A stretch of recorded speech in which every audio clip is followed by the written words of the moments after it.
Hello everyone, this is one of the live lectures that we delivered this week.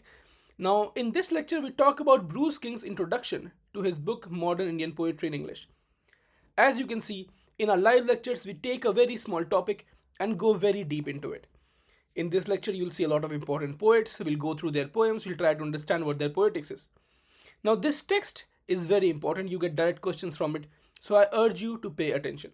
If you want us to cover more chapters of this text in a similar way, join our mentorship program. Our live lectures are dedicated for intellectual growth, and our recorded lectures are dedicated for in depth coverage of the syllabus. Now, on with the lecture. Hello, everyone. In this lecture, we are going to go through the introduction of this text. This is a very important text by Bruce King called Modern Indian Poetry in English. There are a lot of things in this text, but we will just look at introduction. From the third chapter of this text, you got the question about the religions of various poets that you had to match, like Nissim Ezekiel to Jewish and so on. There was Lingayat and others. That was from this text. This is an important text. This text is also a recommended reading in most universities, right? Now, as I mentioned before we started recording, uh, we are going to also look at the poets who are important. For example, Nissim Ezekiel again. Now, we will look at them, but this is not a part of the text. Keep that in mind. That's why I put this in a box, right? So you know that this is something additional that we are doing to better understand the text. One more thing that I want you to keep a record of is the flow of argument of this particular text. The way exam is being set these days, I would not be surprised if you get a question where all you have to do is mention the chronology in which Bruce King talks about certain things. So he talks about, let's say, the relationship to tradition, and then he talks about mobility and exile. Then the quotes that you see in your option, you'll have to arrange them based on that, right? So I would like you guys to keep this in mind. That being said, I will make a quiz on this, and you will get questions like arranging things in the order, right? So you can practice that there as well. So let's just start, right? Well, I have not gone through the poems that are here. Some poems I have read, some poems I have not. So we are going to figure out what the poems mean together. Right? At the same time, we won't be able to spend a lot of time on each poem, right? Because I want to finish this session today, right? Last time we went through a lot of poems and we could not cover the poem that I had planned for us to cover. Anyway, so before we begin with this text, I want you guys to answer me. How many of you have read any Indian English poet? Any major Indian English poet, right? All of us have read some Indian English poet, right? Some Indian who's writing poetry in English. All of us have read, right? We are all from English departments. We have friends who write poetry. We have teachers who write poetry. So we have read. How many of you have read these big name poets like again Ezekiel, like Kamala Das, like Kolatkar, like Mehrotra? Or how many of you have read? That okay, some of you have. That is good. To what extent do you feel that English language and the themes of these Indian English poems, represent the Indian culture, so to speak? Now, this is a very loaded question. I'm asking you this question, and this question is also asking you a hidden question, which is your definition of Indian English. Sorry, your definition of Indian culture. Right? So, what would be your definition of Indian culture would determine what you answer to this. You could say that yes, the Night of the Scorpion by Nissim Ezekiel, very famous poem, does represent the Indian culture. At the same time, someone could say that it does not represent the Indian culture in the ways that it should. Right? Because culture is a loaded term. That it's always a loaded term. A lot of these writers were writing around or after independence. Now, nationalism is an important thing for that time, right? It's important even now. The whole idea uh, of nationalism is that there is a certain national identity, national, cultural, social, all sorts of national identity that is worth preserving, that is worth fighting for, right? But a lot of the writers that you are going to see in this lecture are not going to be very attached to the quote unquote Indian tradition. Right? By Indian tradition, it can very often mean the Hindu tradition and the Islamic tradition in India, because these are the two dominant religions, right? You do not find, sometimes, a lot of references to major Indian texts like Mahabharata and Ramayana. You do not find a lot of references to the Veds, to the Purans, to the Puranic stories, or sometimes to the Indian history. There are some references, of course, right? But there are not a lot of references. We need to understand this absence of Indian culture. Again, this is a particular definition of culture we're talking about. We need to understand this absence as a response. Now, this response to what is the question? Now, a lot of these writers were influenced by the modernists of the Europe, the European modernism, like Eliot, right? T.S. Eliot, Ezra Pound, and all of those writers, which we'll look at in a second. So, who will tell me what modernism represented? What is the ethos or the vibe or the zeitgeist of modernism? What sentiment was modernism about? Can someone tell me in the chat? Modernism is one of the most self conscious literary movements, by the way. Self conscious means it was aware of its identity.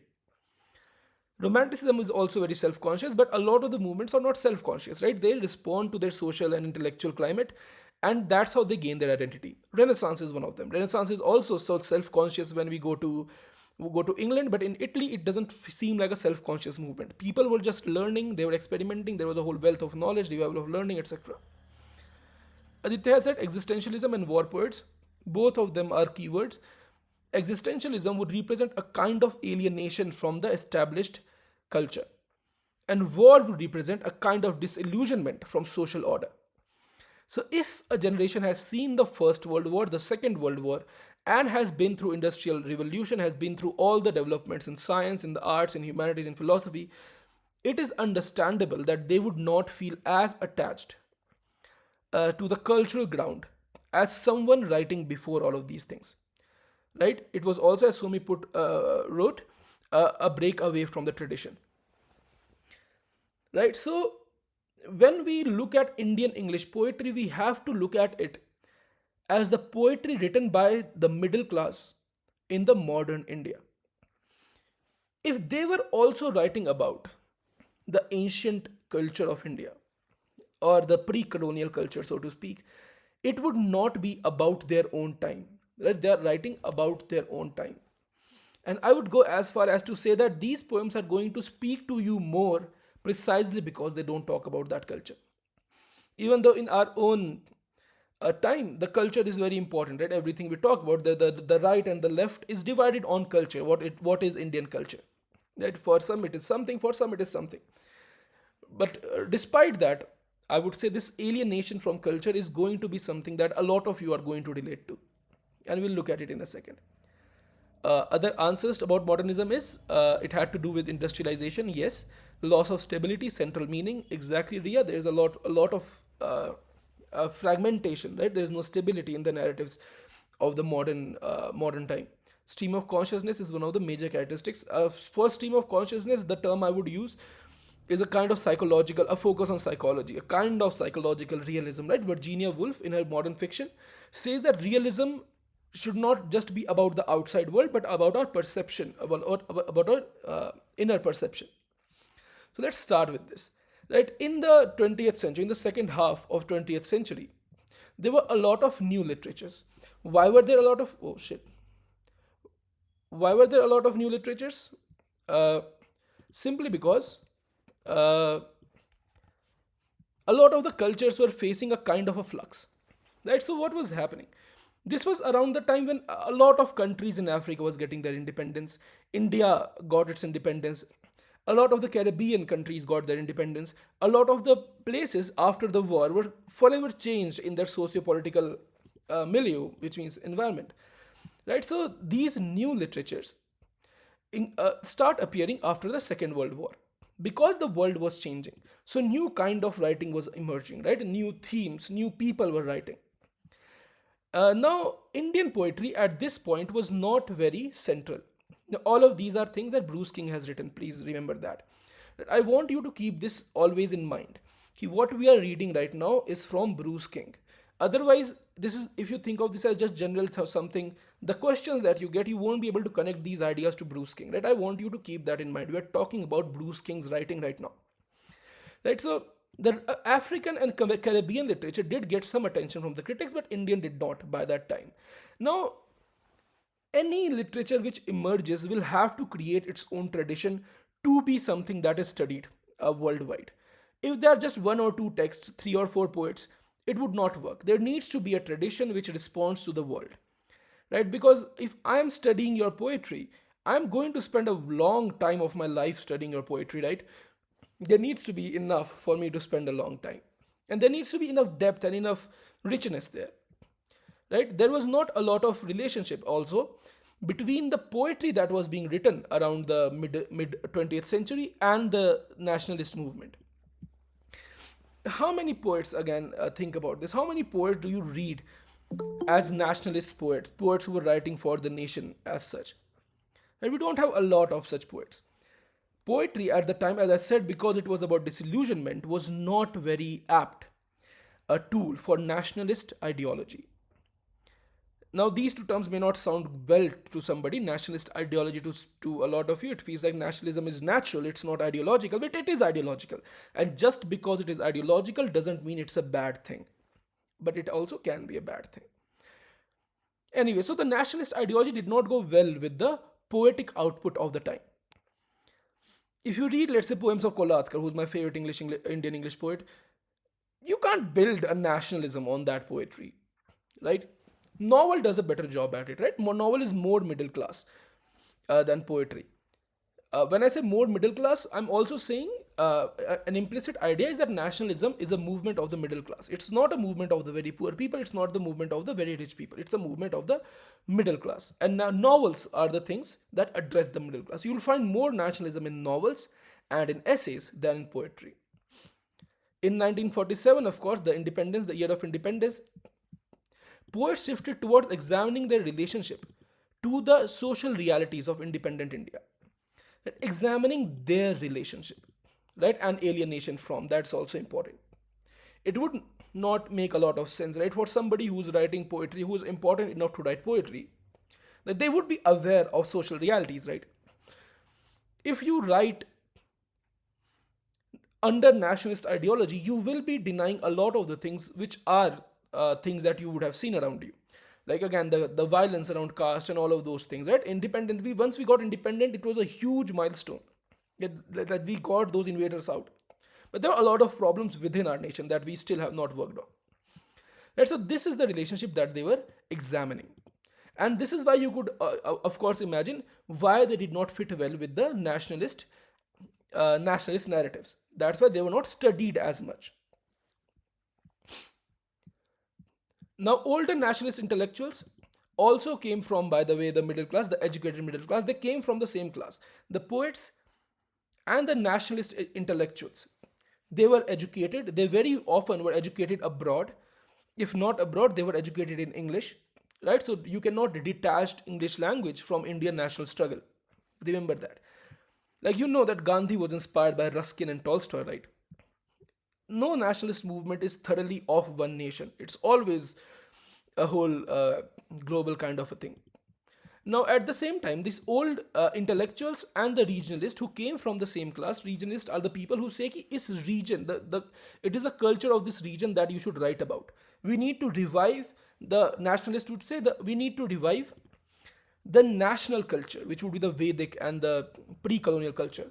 And the regionalists wanted that the writers of the time revive the regional culture. So if there were some regional forms of poetry, write that, right? That's what they wanted to do in the post-colonial and the pre-colonial time. Get to revive our own culture. But again, very, very rarely do we see a poet who's thoroughly political. There's something personal always there. And for a lot of the poets who were writing in English, the issue was that there wasn't enough in the national culture or the regional culture for them to draw upon. That is not to say that there was no culture. There was a lot of culture. It just did not speak to them as much.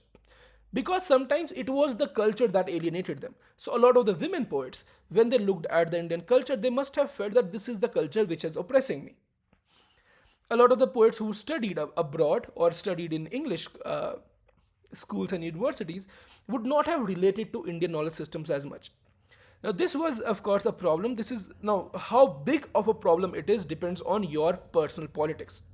I don't think it's that big of a problem, but it is a problem. Problem certainly because the Indian knowledge systems are interesting, are very cool. As I've not studied it a lot, but as much as I've studied it, it's very, very, very fascinating. So right now you'll see in a lot of universities you have Indian knowledge systems as a paper that is offered. Right? So they argued, the regionalists and nationalists, they argued that the Indians writing poetry are not writing authentic poetry. Right? Not authentic, authentic, what is that word? Because they are not drawing on regional or national culture, and you are using the language, of course, of the colonized. It's a inherently foreign poetry that they are writing. Right now, you guys have studied literature for long enough to have arguments against this already. So I'm not going to do this. English is not a foreign language in India. In fact, India has more English speaking people than England, our colonizers, right? Our former queen who wanted to teach us English. Now very often Indians have a better grasp of grammar. This is true, uh, than the English people, simply because we are taught grammar more rigorously. Now, the poets believed that we are not trying to write this. This is not what we are trying to do. This doesn't speak to us, but instead, we are writing in a tradition which is more associated with the British, American, and the Irish poets.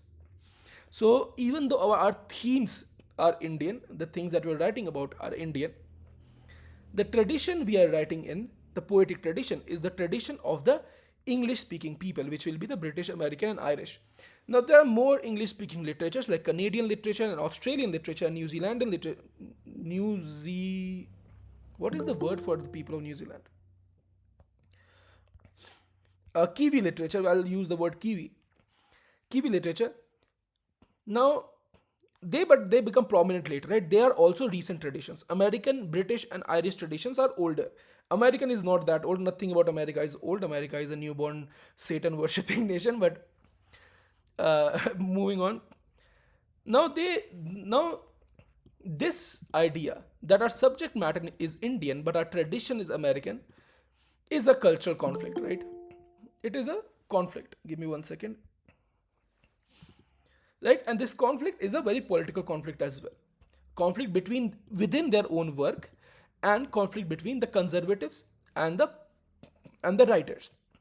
Right, now these writers were urban educated middle class, as I've said already. Now this is what this part is about. Right, a lot of the writers, the social bias. So first we talked about the general introduction about what the nationalist ideology was and how the poetry was not in line with it. That's why it's not studied as much. Then Bruce King, talks about the socio-cultural background of the poets, their education and linguistic formation we have discussed already, their relationship to traditional culture we have also discussed. Now, sometimes these traditions were Parsi. Now, when I said tradition, I mentioned Vedic and Islamic, but there was also Parsi or Goan Catholic families, right? Because a lot of this is in the southern parts of India. A lot of the writers are coming from Maharashtra, from Goa, and from South India, right? In fact, we don't have as many North Indian poets here as we have from the South India, right? A lot. There was a whole. There were and from Kolkata. There are hubs in Kolkata with P. Lal at the center, and a hub in Bombay with Nissim Ezekiel at the center. Later, we have a new person, which is A.K. Mehrotra, who comes from Allahabad or Prayagraj now, the place is called. Right? So, again, sometimes the tradition was the one which they were rebelling against. The thing that they were writing against, the thing that they felt has oppressed them. Achal, do you have a question? I see you have raised your hand. Or is it for something I asked earlier? If you have a question, please just text, all right? Now, the idea of the exile is very important when we study Indian English literature. For a few reasons. Before we go to those reasons, let's discuss the idea of the exile. There's this text by Salman Rushdie called Imaginary Homelands. I want you guys to read it, not right now. Eventually, we will cover it in a live session. It's an important text. But the idea here is that to be an exile, you need to have a homeland that you're exiled from. But we are always exiled from some things. We are always exiled in time. Right? The cultures that we belong to are very old and we are too recent. Right? They do not very often answer to us. Two, we are always exiled in language. That I'm speaking English right now, it is technically not my language, but what is my language, right? So exile is a very larger idea when we talk about Indian and colonial literatures.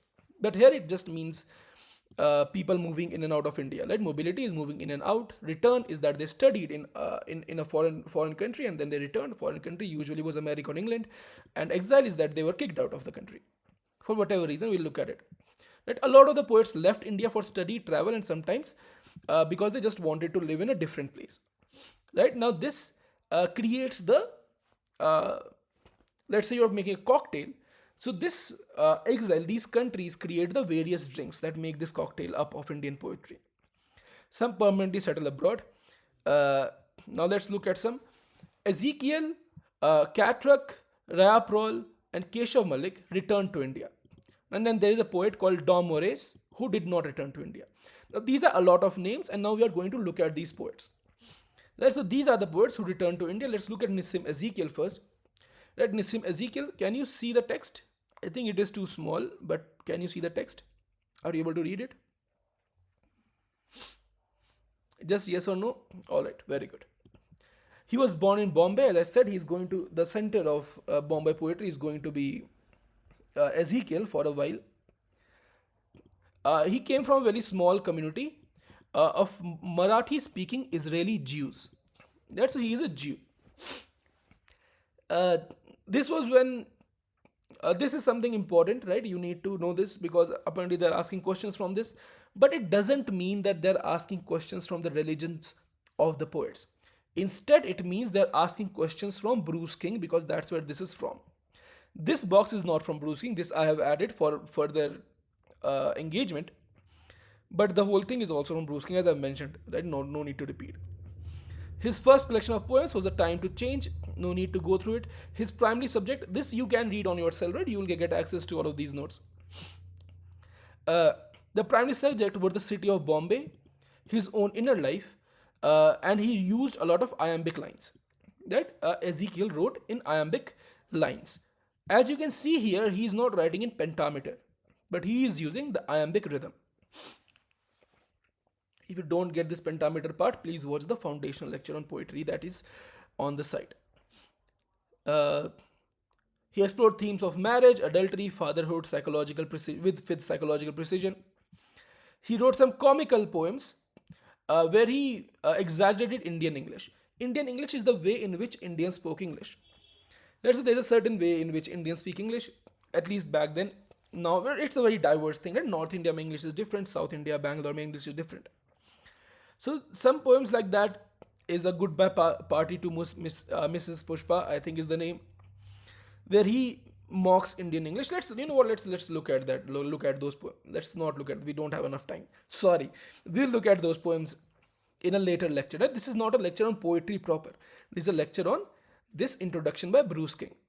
He also wrote what have been described as later day psalms. This is important, where he draws on biblical references to write somewhat of a spiritual poetry. He was inspired by spirituality, philosophy, and even LSD. Right? So LSD is a drug. It's a psychedelic drug which can make you see things, we can make you feel things. Right? It's kind of a thing that alters your perception while you're on it. Why is this important? It is important because there is something called counterculture. Counterculture is basically a culture against the dominant culture, which is very prominent in the Beat generation of America. I'm sorry, who are very relevant. The Beat poets and the American counterculture is very relevant to Indian English poetry of this time, because Indian English poetry was not Indian poetry purely, right? They were learning from across the globe, right? Transatlantic influences, which means American influences, were also there. This is pretty much it. So let's read a poem by him from his collection, The Unfinished Man. Now, The Unfinished Man is a very important collection. Unfinished Man is considered to be one of the first great collections of English poetry. Somi, you raised your hand. Is it something you wanted to say? Sir, this book meant for detailed study. Like, are there many Are there, sir, is this book meant for detailed study? Like there are many other poems in the book, I mean verses of the poem. There are some, of course, but because your exam is in June, I cannot ask you to read a 300 pages long book on Indian poetry. That's why I'm covering this. So everything that we think is important, we will cover in the live lectures. So no need to go through this. If you want to go through this, do go through this. That if you want, I won't stop you. But it is a great book. And I would like to embarrassingly admit, I'm a little embarrassed to admit that I'm not very good with English poetry. I'm very good with British poetry. I've read a lot, but I've not read as much in English poetry, Indian English poetry. But for you guys, I'll go through this book, and that is, I said for you guys, but means for your lectures. It's not, yeah, I'm so nice, I'm going through this book. I'm doing this for myself. It's going to be fun for me too, right? It's something I should have done long ago. Yeah, there are many major poems. This, I took a poem that a lot of the people have not read, simply because so we can go through the poem together. Again, I have not read this poem. I did read this poem a long time ago, but I have not read it in a while. I have not studied it, so we are going to figure out what it means together. And what is really terrifying me is that it's 7:33 and we are still at Nissim Ezekiel.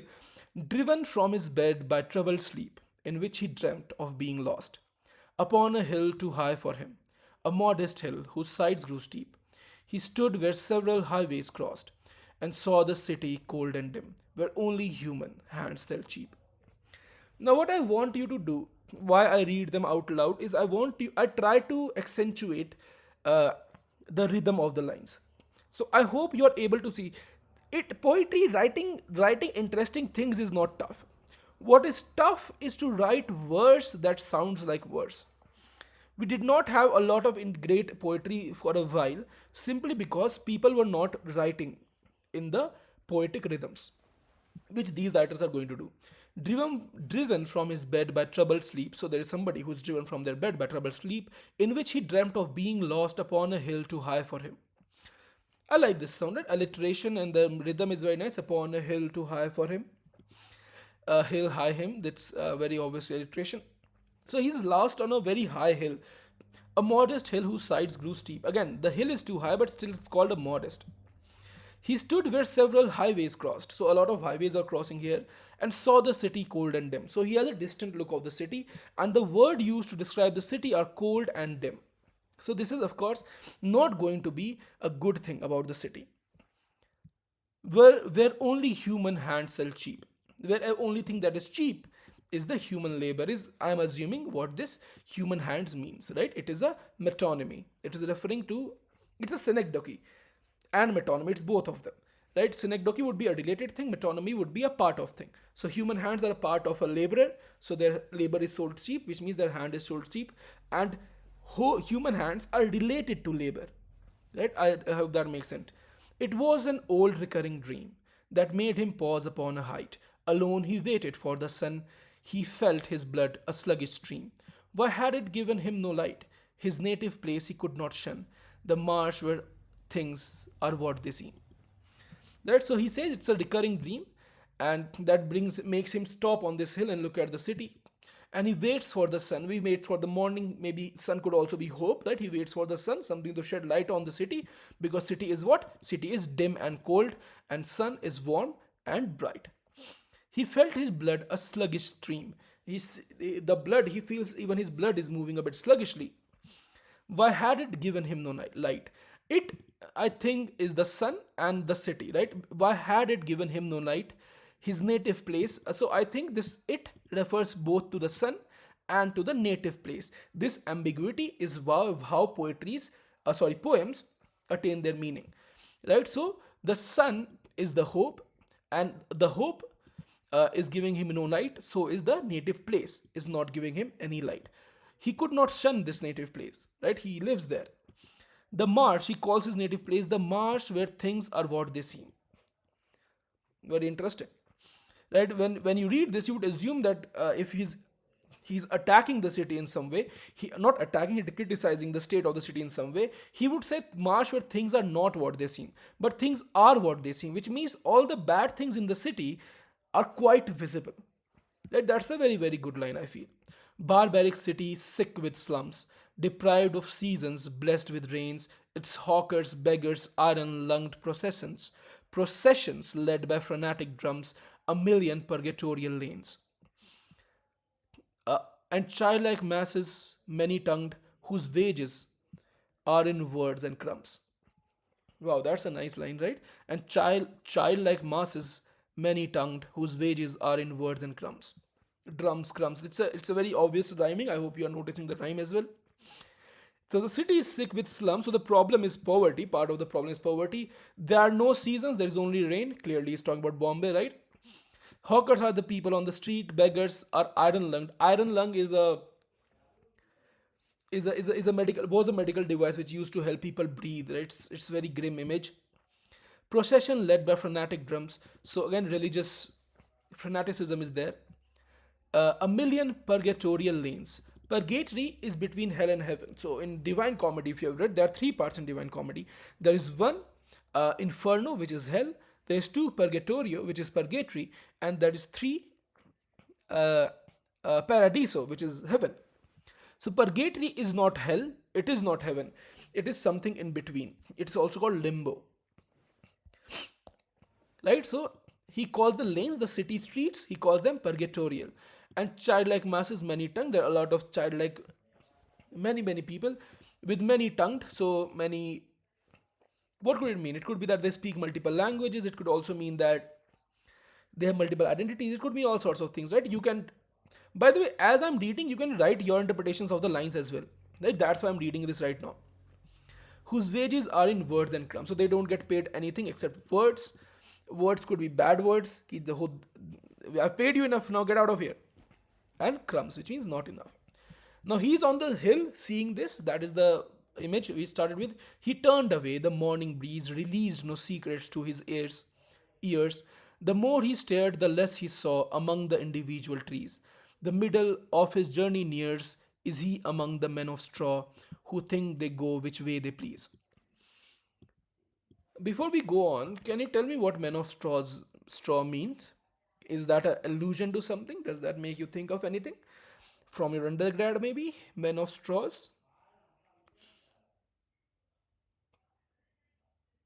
No? We are the hollow men. We are the stuffed men. Right? This is a reference to Eliot's vision of London. Right? He says the people of London, the people of the modern Europe, are hollow men, stuffed men, which means men of straw or a scarecrow essentially. There is nothing inside them. That was used for London, this is used for Bombay. The morning breeze released no secrets to his ear. Now, you can read it whatever way you want. I'm not sure how I would read it. One thing that occurs to me right now, again, if we read it multiple times, we'll have better interpretations. But one thing occurs to me right now that the morning breeze, which is supposed to be something good, released no secret to his ears. A secret would be a little insight which shows him that things are not as bad as they seem. It is enjambment. Good, Shweta. Things are not as bad as they seem, right? That's what a warning morning breeze could tell him, but it does not tell him. Things are really bad, and there is no hopeful insight here. No moment where he says, where Wordsworth says, "By God, the very houses seem asleep." He in this Westminster Bridge poem, he looks at the city, and for a moment he has this insight that things are not that bad. But that does not happen to Nissim Ezekiel because the morning breeze does not tell him anything good. It in fact tells him nothing. That nothing again is something that repeats in Eliot's work. The more he stared, the less he saw among the individual trees. He doesn't see anything. He's trying to look for something. Right? Returning to his dream, he knew that everything would be the same, constricting, as his formal dress, the pain of his fragmented view. Too late and small his insights came, and now his memories oppress. His will is like the morning dew. So he says that when he returned to his dream, he knew that everything will always be the same. Right? So it's a recurring dream, right? In this dream, when he comes back to this dream, he sees everything will be the same, as constricting as his formal dress. Now, formal dress will represent the larger industrial order, and his view is fragmented. Again, very modernist. The word fragmentation itself is very modernist, right? In the wasteland near the end, he says, the fisher king says, these are the fragments I have showed against my ruin. The entire poem are the fragments that the fisher king has showed against his ruin. Similarly, now it is important to go back to Eliot Pound and others when we are studying these poets, because they refer to them a lot as well. They are very inspired by these poets. Too late and small his insights came. That whatever insights he has about maybe the suffering in the world, which he could have done something for if he learned it earlier, but now he's old maybe, or maybe his insights are not great enough for him to feel good. Right? This is the same idea as wind not releasing any secrets to him. And now his memories oppress his will is like a morning dew. Now all the memories of this dream, maybe of the world that he has seen, they oppress him. And his will is like the morning dew. Morning dew is of course ephemeral. It doesn't stay for very long. It is very weak. It is on the tips of the leaves and the grass. And it is not anything that you want your will to be like. Your will should be strong. Strong is not you call morning dew. Maybe mountain dew could be strong, but morning dew is not strong. That was a joke by me, random joke. The garden on the hill is cool. The hedges cut to look like birds. Or mythic beasts are still asleep. His past is like a muddy pool, from which he cannot hope for words. The city wakes, where fame is cheap. He belongs, an active fool. Uh, the garden on the hill is cool. So there's apparently a garden on the hill. Hedges cut to look like birds. What does this make you think of? That hedges are cut to make look like birds. What does it? What words come to your mind when you read this? What individual adjectives come to your mind when you read this description of a garden? One, it could be pretty. Right? If hedges look like birds, that could look nice. But what else? Given the larger thematic concerns of this poem, what could this uh, hedges look like bird? What adjectives come to your mind? Limiting, yes, because hedges do limit the garden, very good. So there is a limit, there is a garden, but there is a limit to the garden. There's restriction and limiting. I'll take those words together. Aditya, both the Adityas have said the same thing, and that's exactly what I was looking for: artificiality. So only thing that is alive that we have seen so far are these hedges, but these alive hedges are cut to look like something else which is alive, which we have not seen here, which is also artificial. And there are mythic beasts which are also hedges. What hedges are cut like? Mythic beasts will represent the larger religious order which are asleep. They are not coming back to help. His past would be his identity, where he comes from, the religion that he has, his childhood, all of those things, the education, is like a muddy pool. A muddy pool would be something you cannot go into. It could also be something he cannot look into, from which he cannot hope for words. So he cannot derive anything from the muddy pool. Words could mean a few things. He can't find a way to express anything from his past. Also, maybe he could not write anything based on his past, right? Maybe he's a poet. The city wakes where fame is cheap. Again, Bombay fame. And he belongs to the city. He's an active fool. Active fool because he understands all of these issues and still keeps living there. He's an active fool. This also reminds me of T.S. Eliot is my favorite English poet as well, so I'm going to make a lot of references. Prufrock calls himself a fool, right?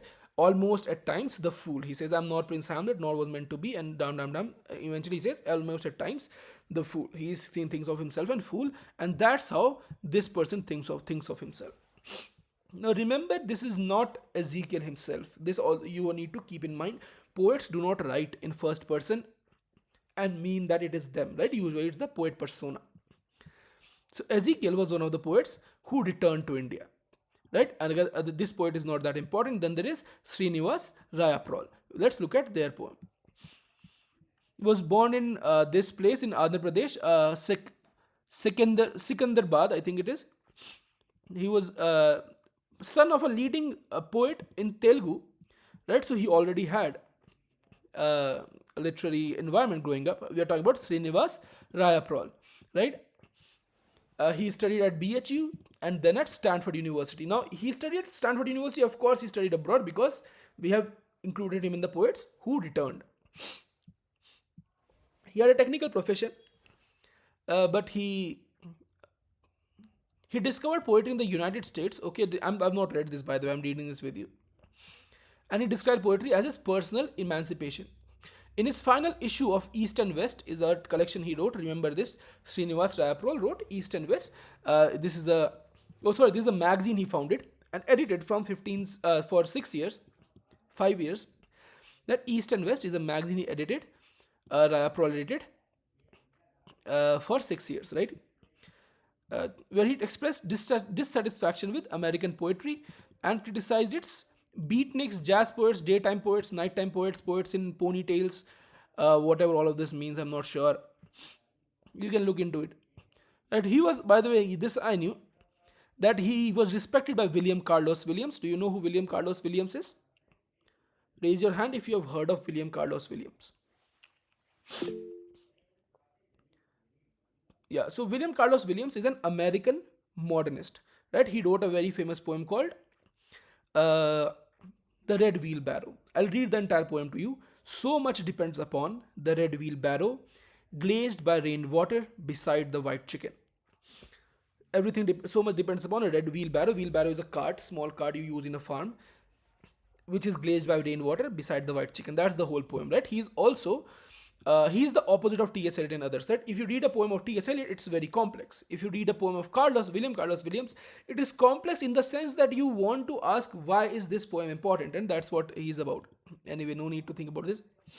He has a few collections: Bones and Distances, Married Love and Other Poems, and Selected Poems. This collection is written by many other people because a lot of the people name the collection Selected Poems.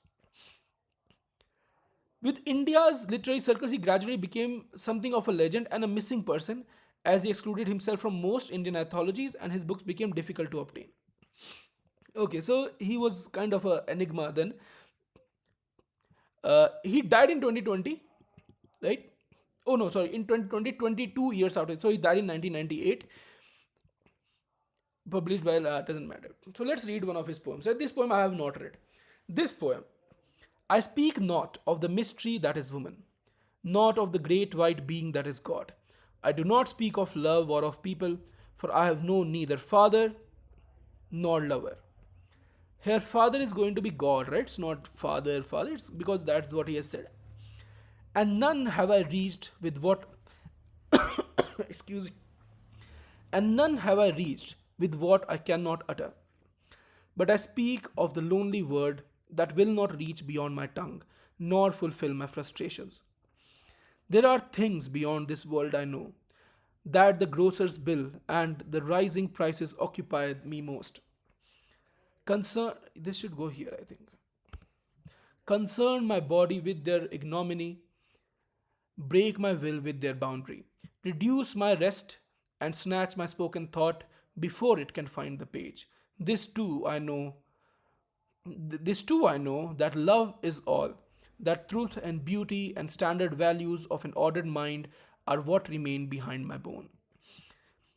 By my lovely soul, I will only see the beauty of an orange on a table or a word in a poem.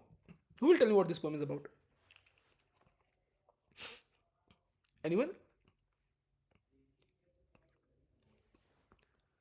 Give me words, right? Don't write an answer. Give me words, right? Some words must have occurred to you if you're listening, right?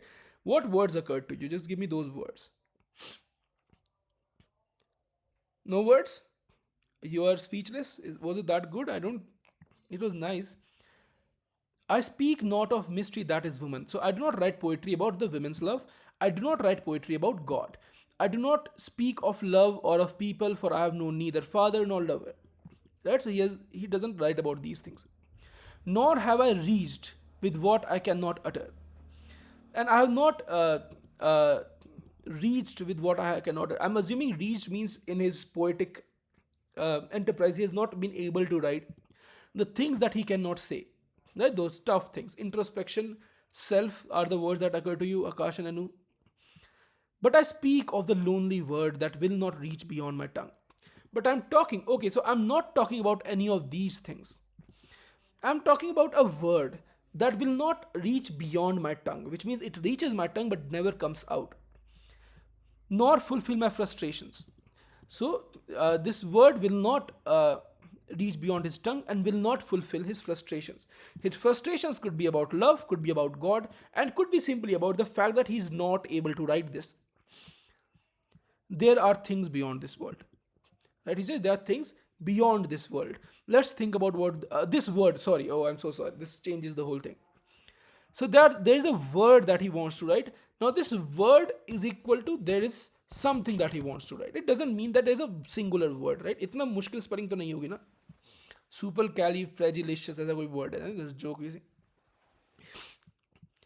I know that the grocer's bill and the rising prices occupy me the most. So why is he not able to write this? Because there are things beyond this word, this poem that he wants to write, and those are the grocer's bill and the rising prices. So essentially, it is the physical material reality. Concern my body with their ignominy, with their indignity. Break my will with their boundary, reduce my rest, and snatch the spoken thought before it can find the page. So, before I can sit down and write these everyday material issues, they snatch it back. Now, I know that love is all. I know that love is great. I know that truth and beauty, again, those words together should remind you of John Keats. Beauty is truth, truth, beauty is how Grecian urn ends. That truth and beauty and standard values of an ordered mind are what remain behind my bones. So, all of these things I know, but truth, beauty, love, and the values of an ordered mind, which would be, I guess, rationality, remain behind my bone. What does that mean, guys? What is that? What does it mean that they remain behind his bones? How do you read this? How do you interpret the idea that there is something that remains behind his bones?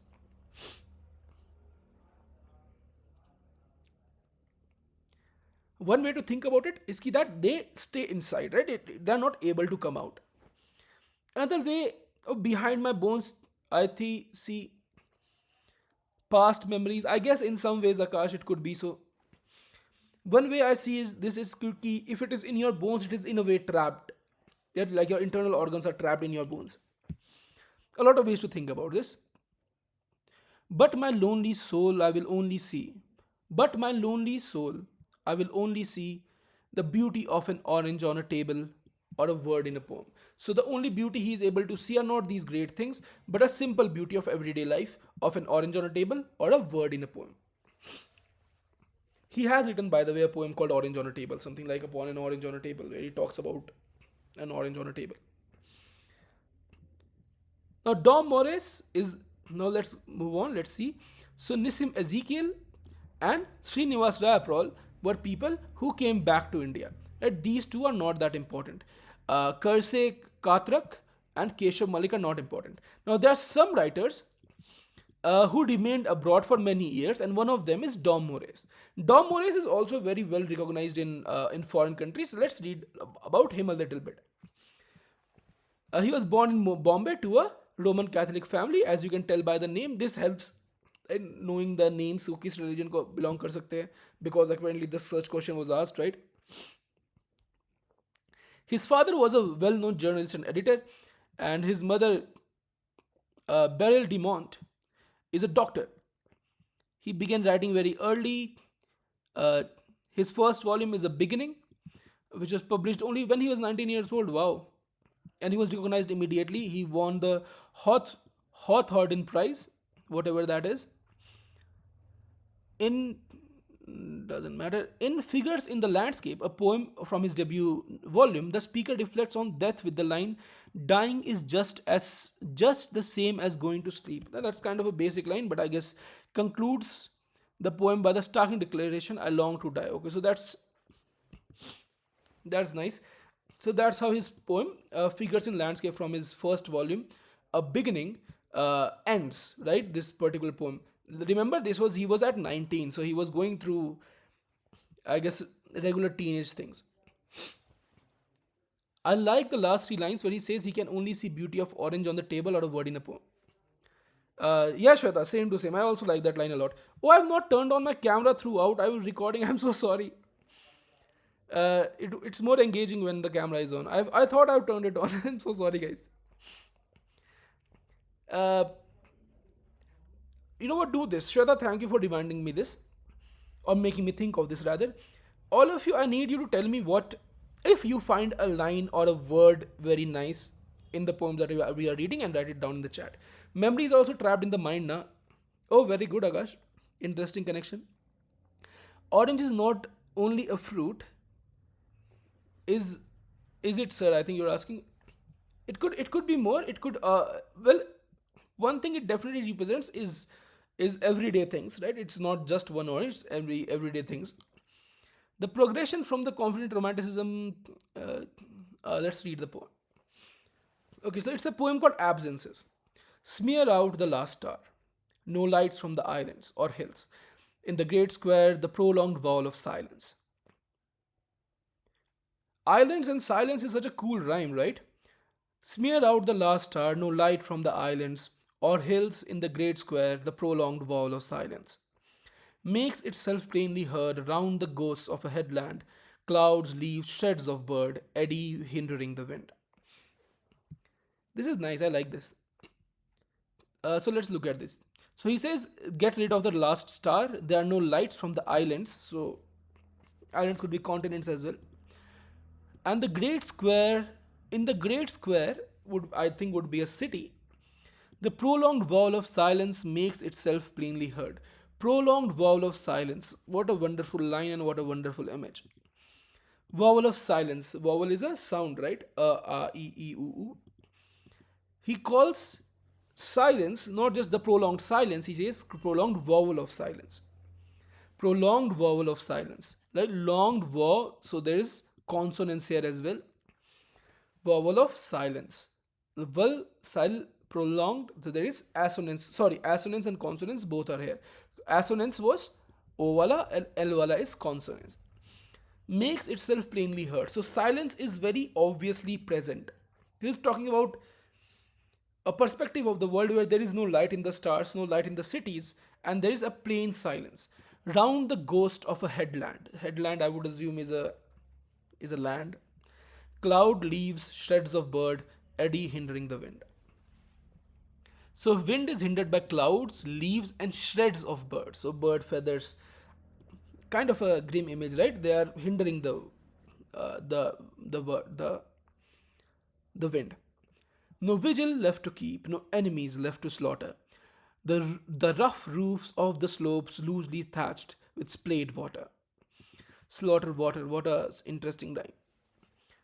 Only shelter microliths and fossils. Unwatched the rainbow build on Unwatched the rainbows build on the architraves of hills. No wound left to be healed.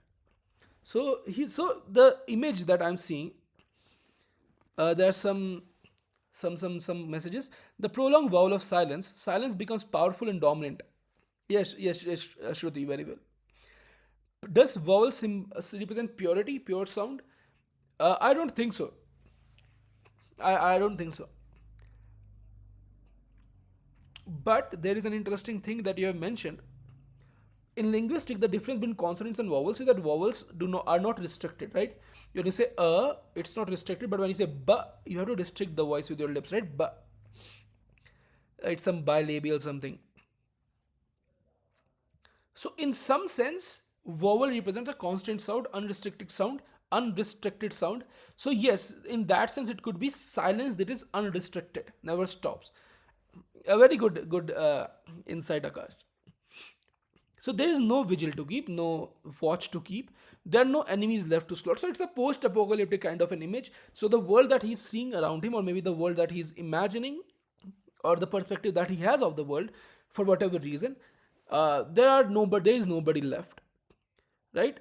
Only shelter or microliths would be small stones and fossils. Okay, so it is about some kind of death, some kind of absence, is the poem is called, right? Yeah. Fossil are what? Fossil are mark of death, mark of time has taken over, and nature has taken over everything. And rainbows are unwatched. Nobody looks at these rainbows. They make architraves, would be an arc of hills, and no wounds are left to be healed. Now, this by itself could be a nice line, right? I have no wounds left to heal. But that's not what it looks like. It looks like there are no wounds left to heal because everybody is already dead. There are no enemies left to slaughter. No wounds left to heal. Both of them by itself could be somewhat positive, but they have a very, very gloomy tone. No enemies left to slaughter. Without humans, there is no violence. The poem indirectly criticizes war and destruction. Yes, very well, Shruti. I think that's exactly what the line is saying. Nobody left to be beautiful. No polyp. Polyp is an animal. It's a small animal. No polyp admiral to sip blood and whiskey from a skull while fingering his warships, terrible relics, by tide race untouched. The stromalites breathe, bubbles plop on the surface, disturbing the balance of death. So nobody's left to be beautiful, even, right? Nobody's left to be healed, nobody's left to be killed, and nobody's left to be beautiful. There are small animals he calls admirals, polyps, or maybe he calls polyps admirals. Both of them can work. If he calls admirals, who would be these war heroes, or you could say war leaders, if you call them polyps, we are calling them your very small organisms. If you call polyp admirals, you are saying that because nobody is here, only these little animals are remaining admirals. Which I think is more interesting, because in this reading, even though humans seem to be dead because nobody is left to slaughter, nobody is left to heal, nobody left to be beautiful, it seems like even the animals have also taken on this war.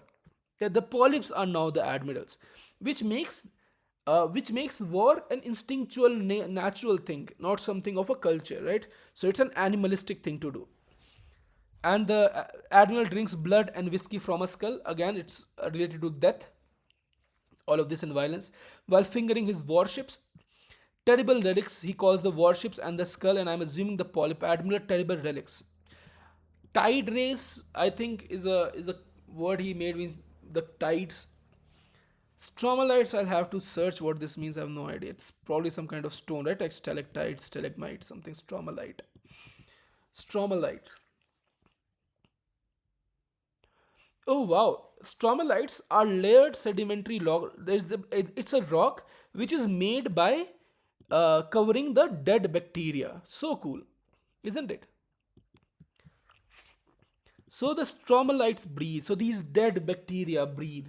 Bubbles, and because of their breathing, bubbles are formed and they plop on the surface. They go up and on the surface they pop, disturbing the balance of death. Wow, what an image.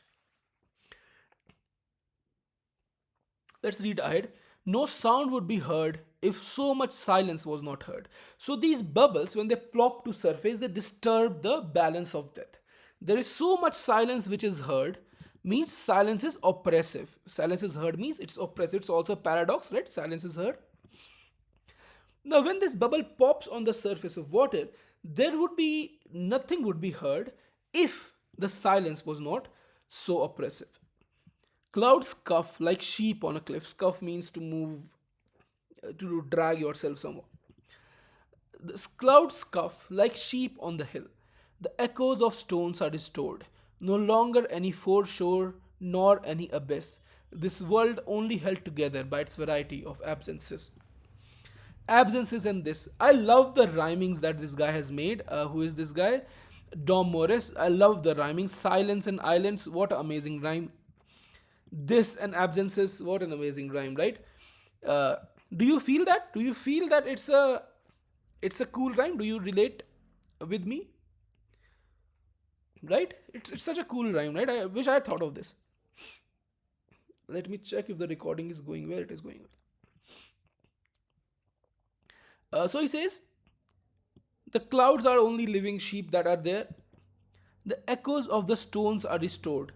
I would assume the echoes of the stones. What do you think it means?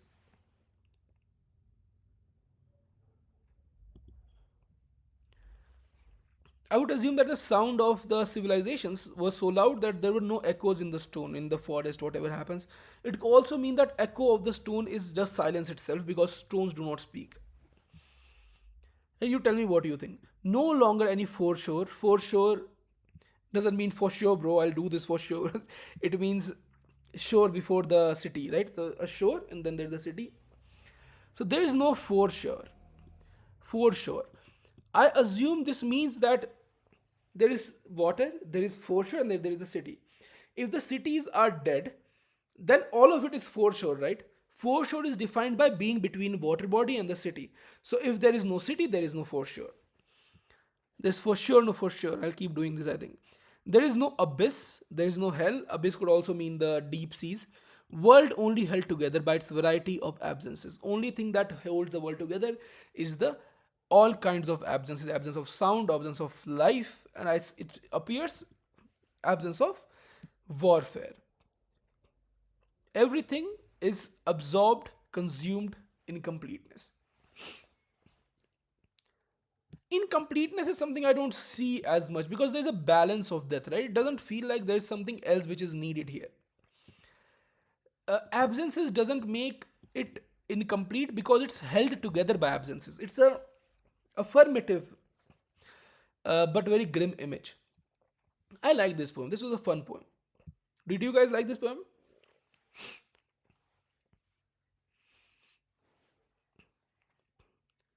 Sir, I can interpret this poem in two ways, both pessimistic and peaceful. Yes, Shruti, in both the ways. That isn't that so cool? So this was Dom Moraes who stayed in in the foreign country. I'm assuming in England or something. No, no, he's the guy who was William Carlos Williams inspired. Right? It could be America too. Well, if we just go through his thing here, we'll find where he was. But we'll go through that, right? Let's move on. Right? There's a lot to cover. Now, some writers became permanent exiles, like Deb Kumar Das, R. Bartholomew, and Lawrence Bantelman. Of these, we only need to look at Lawrence Bantelman. Now, Bantelman was born in Pune, and there was a lot of loss. No need to look at that. Uh, when he was 15, living in Bangalore, his mother died, and he was orphan at a young age, so his father died earlier too. He later took up a job in Kolkata but resigned within a year when his employers proposed transferring him to Cuttack, Orissa, a move he deferred to as being sent to cultural Siberia of the region. So there is no culture according to him in Cuttack. He became the editor of the weekly The Century. It's a Delhi-based thing. So there were some, yeah, there were hub in Kolkata. There were hubs in Delhi as well and Bombay. Right, Lawrence Bentelman is one of the people of the hubs in Delhi. He went to Canada. Why was he exiled? Can we see why he was exiled? Okay, he published 4 volumes of poetry and a play with the Writers' Workshop. Writers' Workshop was by Pilal. Before he migrated to Canada just to start his new life, right? In a letter, his publisher to his publisher Pilal, publisher because he published with the Writers' Workshop, which functioned as a preface to the book. Bentelman stated that he had never attended college because he preferred to learn independently rather than be formally taught. Okay, now let's read his poem. It's called In Uttar Pradesh.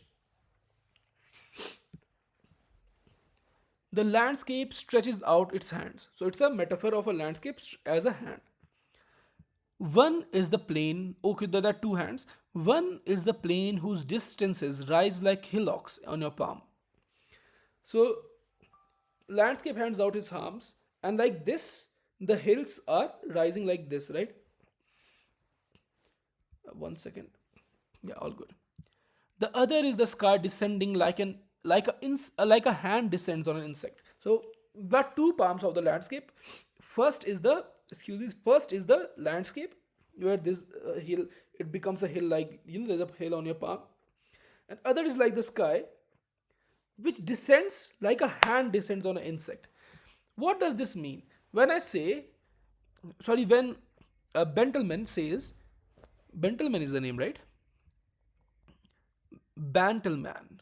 When Bantelman says that sky is like a hand that descends on the insect, what do you think that means? What words occur to you? First, find the qualities of the hand, not of the sky.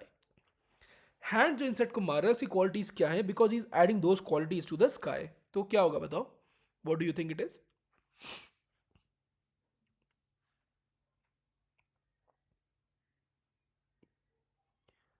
one would be that it's oppressive, the sky is oppressive, it is indifferent, when you kill a hand, it is swift, it could be all sorts of things. You see what fits here. The river beds are dry as the lines read by a palmist in this landscape. Wow. So the river beds are like dry lines which a palmist reads on your hands, right? Your hand reading, you must know palmistry. So cool. Again, he's relating riverbeds to the palmist reading hand. He's technically saying that the rivers determine the fortune of the landscape. Oh, handscape. What a wonderful idea. I think this is my favorite poem so far already. So he says this handscape, the fortune is determined by the riverbeds. Here the Aryans halted at the street corners of history. The event is remembered in every town or village, poor or sad, having a whitewashed temple stand as a scarecrow for reality. Wow, that's a bold sentence, right? He says here in Uttar Pradesh, the Aryans halted. Do you know who Aryans were? Do you guys know this? Hand covering up the insect like the sky covers up the land. That is good. Pratiksha. Aryans were these invaders. So this is an Aryan invasion theory. Most anthropologists and people who study this kind of a thing agree, uh, and linguists even agree that Aryan invasion theory is right. But in our own country, we disagree with that. So how you feel about it is up to you, right? You can do your own research and decide. I'm not going to ask you to believe in one thing or the other. The idea is that a lot of the people in India were Aryan invaders who invaded the native tribes and brought their culture. And the Hindu civilization is part of that culture. So the Hindu culture, according to Aryan invasion theory, is the colonial culture. Again, you can disagree with this entirely, it's up to you. He says in the street corners of history. So it's a normal off corner of history, it's not something important. One, because it's very, very old, right? The mention of iron connects region to ancient Indian civilization. Ancient invaders, rather. Because that's how you'll see, the event is remembered in every town. He looks at Aryans, the remembrance of the Aryan invasion is the whitewashed temple which acts as a scarecrow for reality. A scarecrow is something which it could be Aditya, right? There are different perspectives. I have not found a single perspective dominating. I have done some research in this. You can do your own research, right? I'm not going to ask you to believe in one thing or the other. Scarecrow is a statue which you put in a field to scare away the crows. Right now, scarecrow for reality means that these temples, according to Bentelman, are acting as a scarecrow for reality. So the temples are scaring away reality. Okay, so reality का मतलब यहाँ लिखा हुआ है. We don't need to look into it ourselves. Reality is a big black bird. Again, scarecrow, crow, blackbird. That the wells hold equal parts of soil. This should be here. The wells hold equal parts of soil and water as life holds myth and truth. So in these wells, the equal parts of water and soil, as there are myths and truth in the life of Uttar Pradesh, is what they are saying. It's true, I think, for country in large. The land bears cane, sugar cane, a little rice, millet. So these are all crops which are grown. So this land has these crops, but the life is only a bowl of polished rice for 30,000 gods. But life is but the life is only a bowl of polished rice. 30,000 god is a reference to Hindu gods. But the life is only a bowl of polished rice for 30,000 gods. Is there more? No.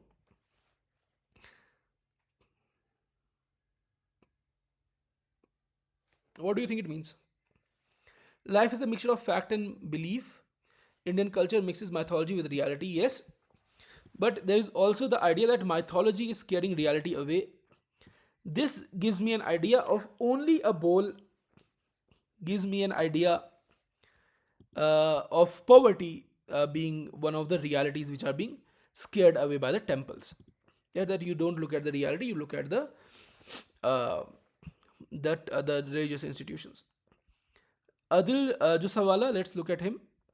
So this was someone who was exiled, right? Who left forever, right? He became a permanent exile. Lawrence Bantelman. Now there are writers like Adil Jusawala and R. Pratha Sarthi who studied in England with the intention of residing there, but because they were disillusioned by England, they came back to India. Right, so Adil Jaswala Jusawala is somebody who went to England to study there and live there, but he came back once he was disillusioned by uh, by England. So he was born in Bombay in 1940. Oh, that he has written The Missing Person.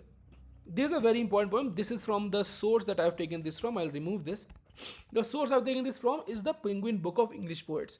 All the poems and all the biographies is from that source. You can go to that if you want to read some biographies or some poems, for sure. It's available. The anti-hero of the poem declares, once I was whole, I was all, embodying a consciousness that is both fragmented and totalizing. So he's kind of a modernist, isn't it? When you read this line. So Missing Person is a book-length poem. It's a very long poem. And entirety of the poem is published in the Penguin Book of English Poets. And in the bio note it is written that this is the only place where this poem is reprinted. So right now there are no publications of this poem.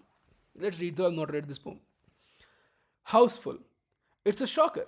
Keep still. Blood crawls from a crack. Keep still.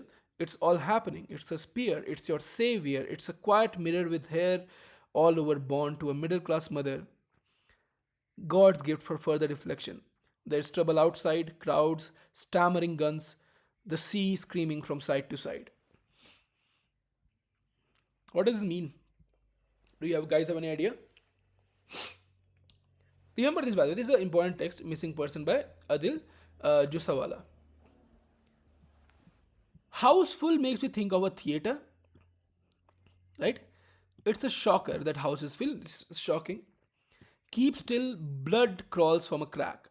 Somewhere there's a crack and there's blood crawling out of it. It's all happening. Something is happening. It's a spear, which is a weapon. It's your savior. It's a quiet mirror with hair all over, born to a middle class mother. So something is both a spear, a savior, and a quiet mirror with hair all over. The sense of disturbance and fear. House may symbolize society or the self. You could, Shruti, but I'm not exactly sure what this poem is saying. I'll have to spend more time, but we won't do that. God's gift for further reflection. So, whatever it is, it could be the film, right? Houseful. The idea of a houseful could be that maybe they're in a theater. Because there is some reference to the film in this poem that I know. And this film of life, which is both a spear, a savior, and a quiet mirror with hair all over, is God's gift for further reflection, maybe of our society and our state. There is trouble outside. So, outside the house or outside the theater, there are crowds, there are guns, there is sea screaming side to side. So, there are a lot of parts. I've taken only two parts. I'm not sure if I'll be able to do justice to this poem, guys, but anyway, let's just go through this. For the first time on your screen, missing Jack. So this is the film metaphor. Yeah, this is where it is. The first time on your screen, missing Jack. I'm assuming that's the name of a movie. A slave's revolt and fall. His first cry with his mother. His last look with a wall. This is the rhyming is here. So this movie is going to be about his revolt and his fall. About his first cry with his mother, so very beginning of his life, and his last look with a wall. Last look with a wall means maybe he was caught, he was near a wall and he was executed or killed. No round up by sunset, no final quarrel. What is quarrel? Do you guys know? Let me search. Oh, it's a fenced in open area. That's what a quarrel is. So there is no round up by sunset, no final quarrel. His wit with his friends, his seed with fugitive bodies. So there are other runaway women with whom he has children, as settled as armchairs now, seething with other men's children. So maybe their children are growing up with other children. So, this happened a lot in slave narratives, right? No one believes. Jump cut here from mother to mistress and back. Okay, so he's describing a film. So no one believes something, and there's a cut from mother and then to his mistress, the lover, and then back to the mother. His sepia distant or lurid recent past. That is so cool. Sepia is that filter that you put on a screen when you're talking about the past. Movie में जब past when in a movie they are showing you a flashback, the filter changes, colors become a bit dulled down. That is called sepia. So his distant past is in sepia in this film that is describing a lurid recent. Lurid means very clear. A bright past is the recent one. Don't shut your eyes, it's only a movie. That speeding train is my life. So there's a dialogue in between. Maybe the slave is saying this. Jack is his name, right? Jack here, missing Jack. That speeding train, it is my life. Those are my hand split ends of sabotage. Okay. Again and again, buttonhole friends turn strangers, strangers friends.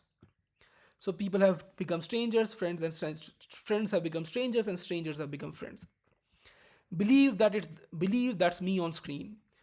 Through the stuttering dust, through the burst open door.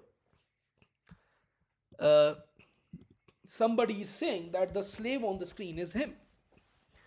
It could be the poet persona, it could just be the slave speaking in the movie. Sorry, I keep saying the slave, I should say Jack instead. Wait, what happened? Excuse me, just 1 second. Yeah.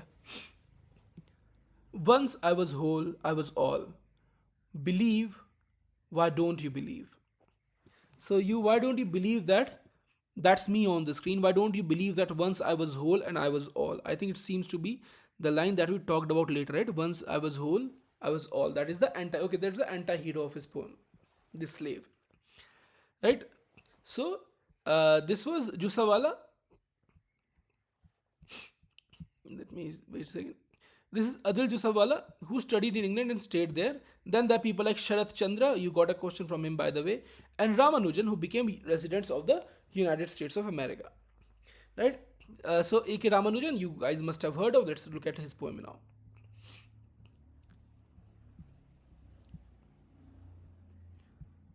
A.K. Ramanujan was born in Mysore. He moved to United States, as we just saw. He taught at University of Chicago and he taught Shakespeare, Yeats, Whitman, Joyce, Eliot.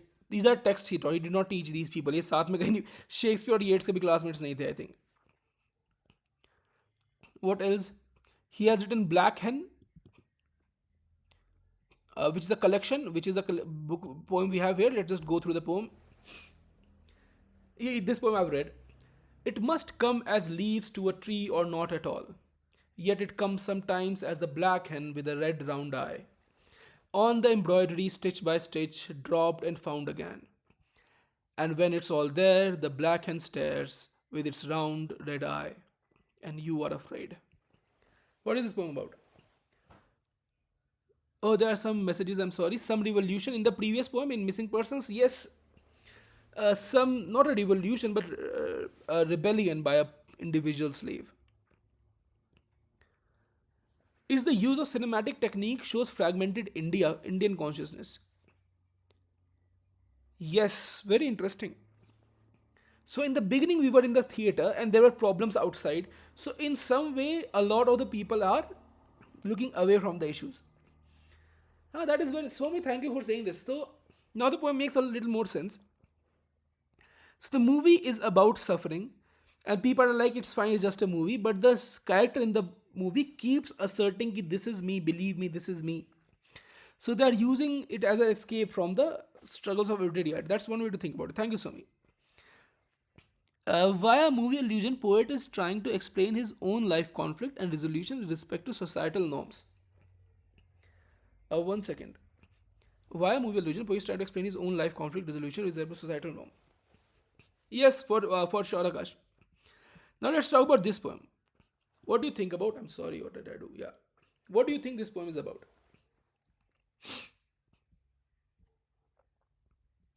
Okay, let's not think about what it's about. Let's think about the lines. It must come as leaves to a tree or not at all. It must come as leaves to a tree or not at all. You see, rolls off the tongue. That's what makes him a poet and not a Keats. Why Keats, Aditya?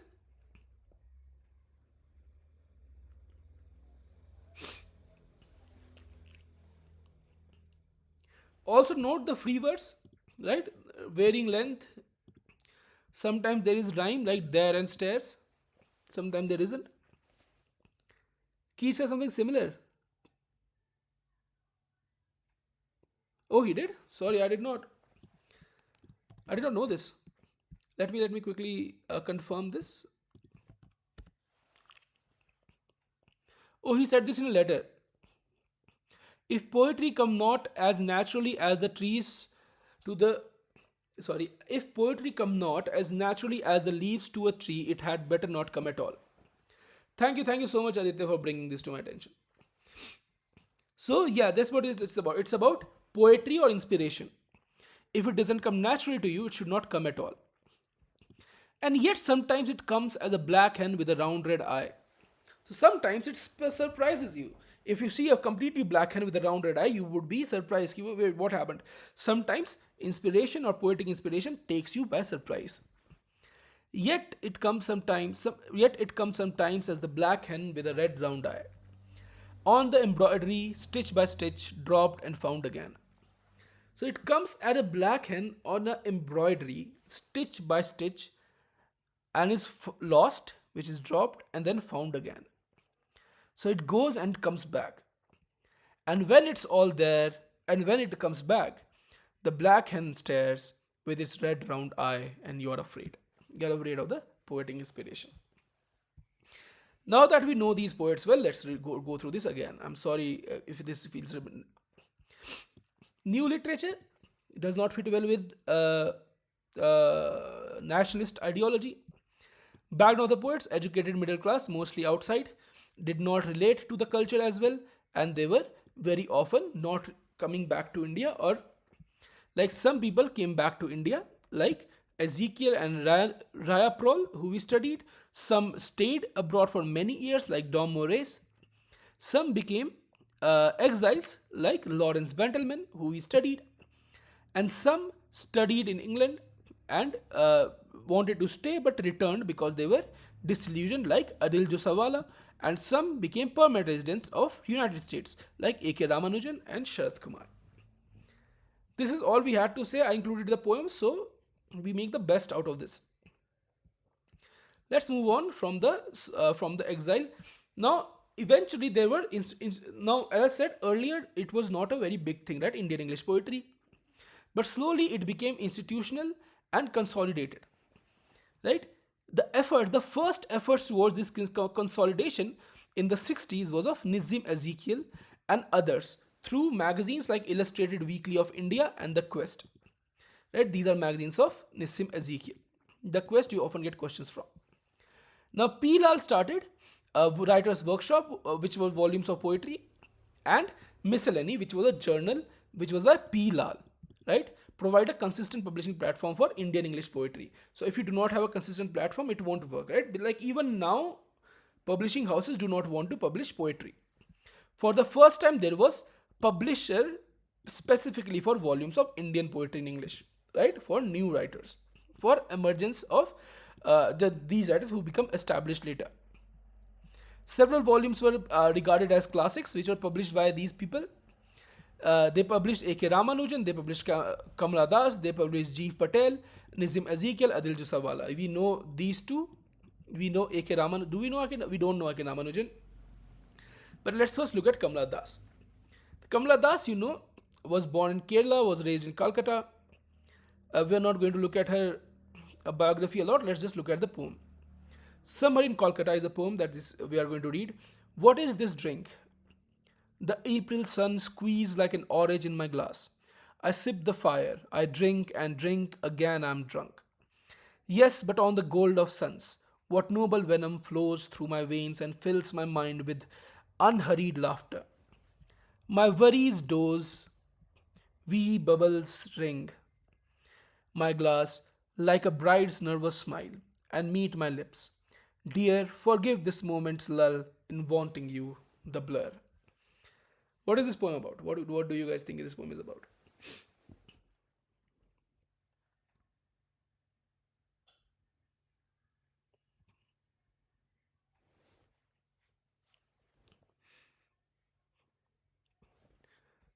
Well, it is very sensuous. At first, She describes the summer sun in Kolkata as something that takes over her. You could also imagine that she's actually drinking in this scene, the poet persona, but the sun is also having its effect. And she apologizes to her lover that in this moment, I'm sorry, my desire is not as much for you. Yeah, there's a blur. The blur, is this how it ends? Let me check to make sure nothing is missing.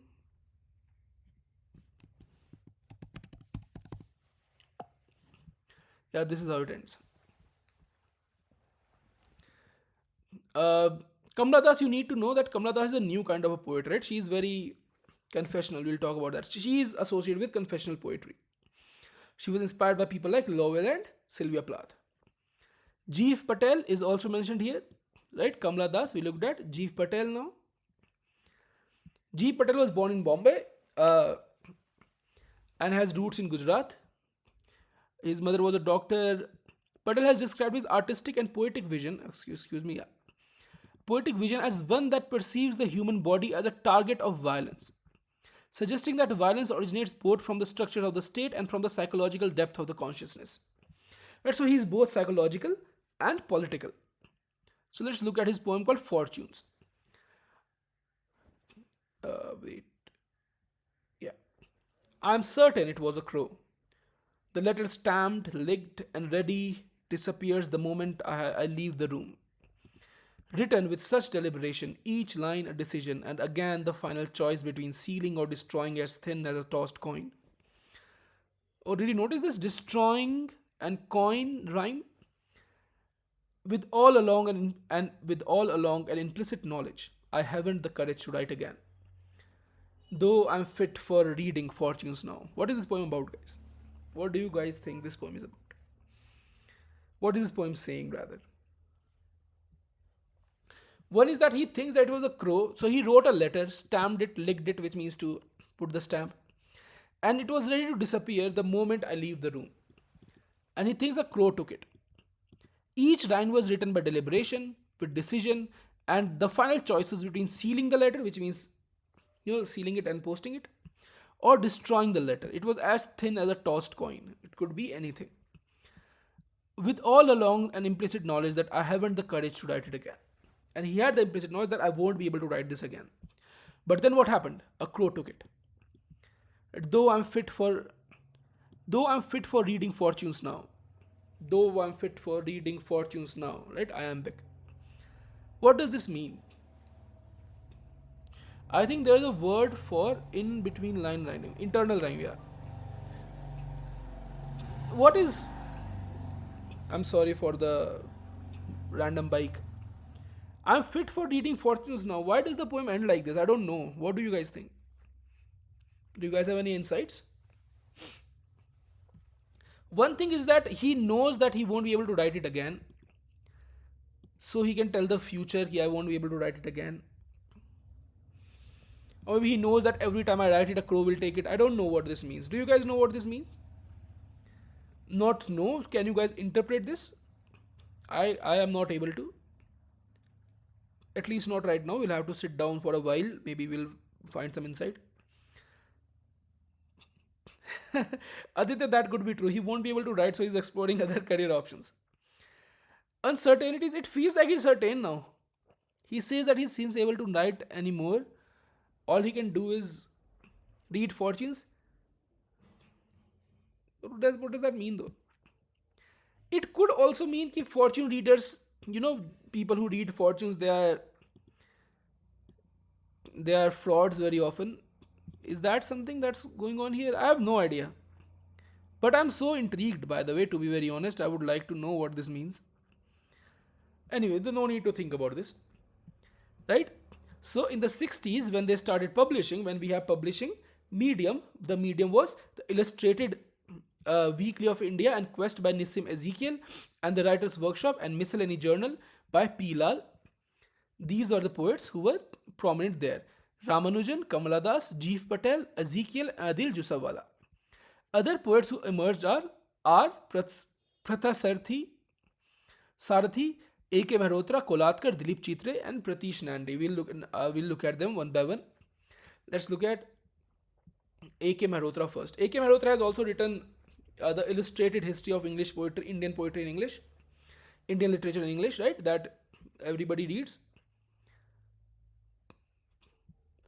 A.K. Mehrotra was born in Lahore in 1947. He studied, by the way, we'll not read the whole thing. He studied in Allahabad University, and he is a strange, it is kind of a strange that someone from Allahabad suddenly enters, because there was not a lot of culture for Indian poetry back then over there. The strength of his poem lies as much in their omissions as in their explicit statements, which means he works through understatement, creating an impression of a series of unspoken or ghost sentences hover behind. So there's something that is there but it is not said. Let's see if we are able to see this. A novel for breakfast by A.K. Mehrotra. But I told you, didn't I? But I told you, didn't I? Where the morning went. Does this remind you of something? It reminds me of something very strongly. Does it? Do these two lines remind you of something? Do they echo of something? Some famous poem.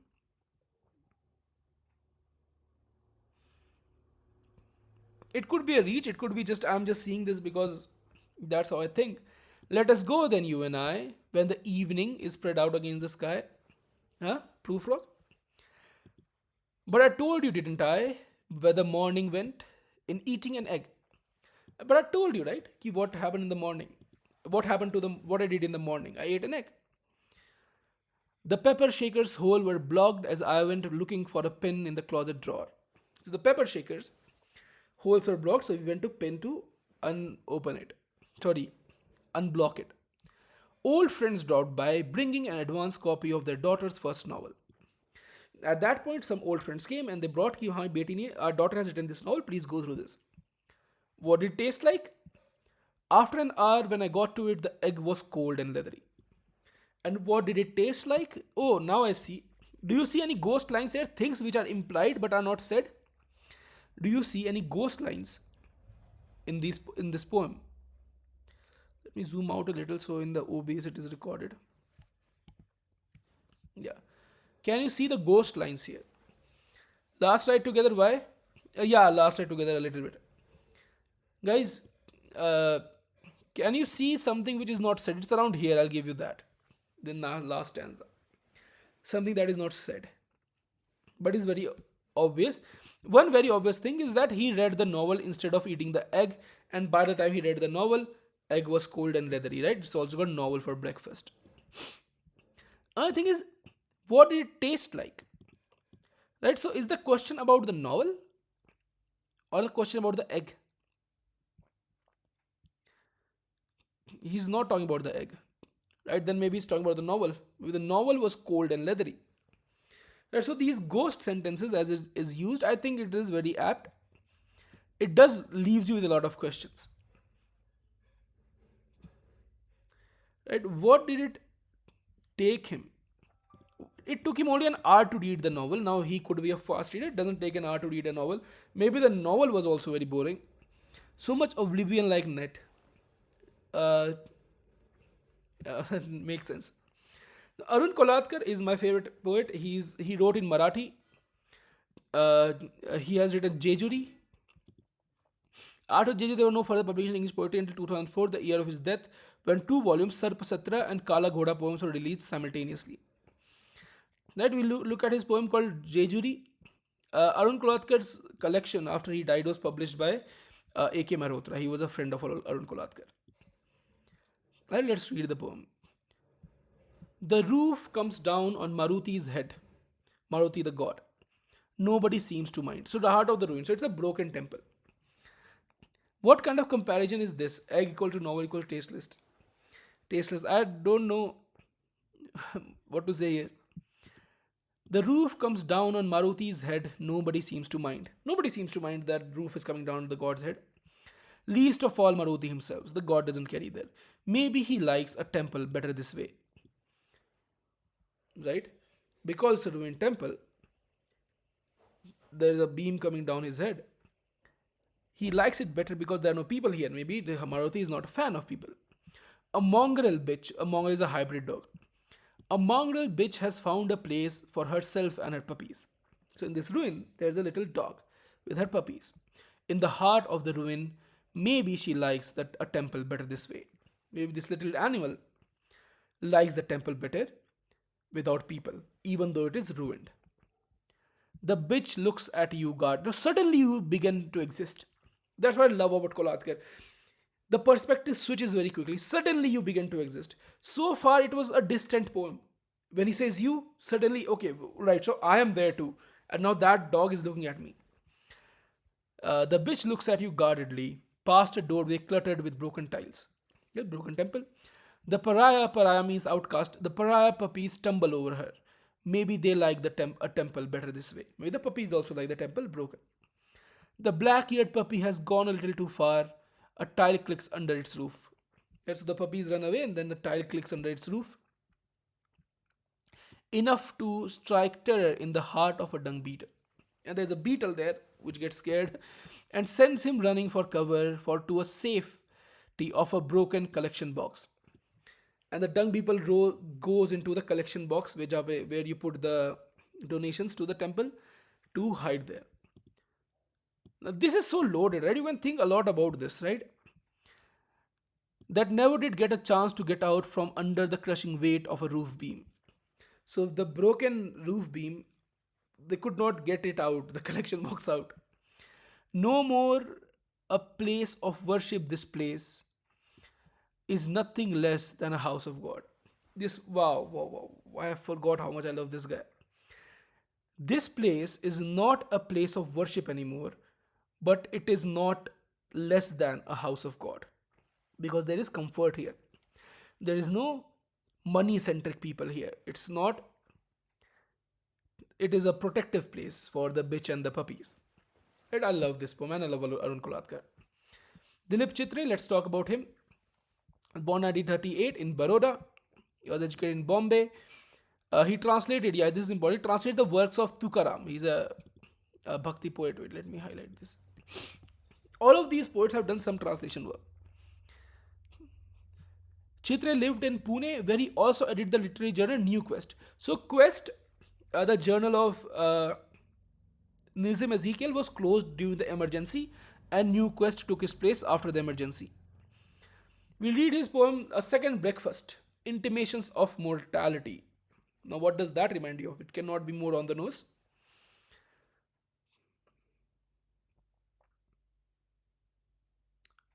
Wordsworth, yeah. WW. William Wordsworth. Intimations of Immortality from Recollections of Early Childhood is a poem by William Wordsworth. What happens in that poem? Wordsworth says that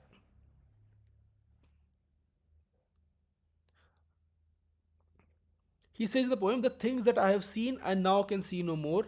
The glory and the freshness of a dream, where are they now? He says that the world was glorious and beautiful once, but I don't see that glory and the beauty anymore. And he relates that, his philosophy in that poem, Akash, never expect me to know the dates. That is not the kind of student I was, and that's not the kind of a student I want you to be. But we'll work on dates, of course. Kya pata ek number aa jaye. We'll have flashcards for the dates later. What was I saying?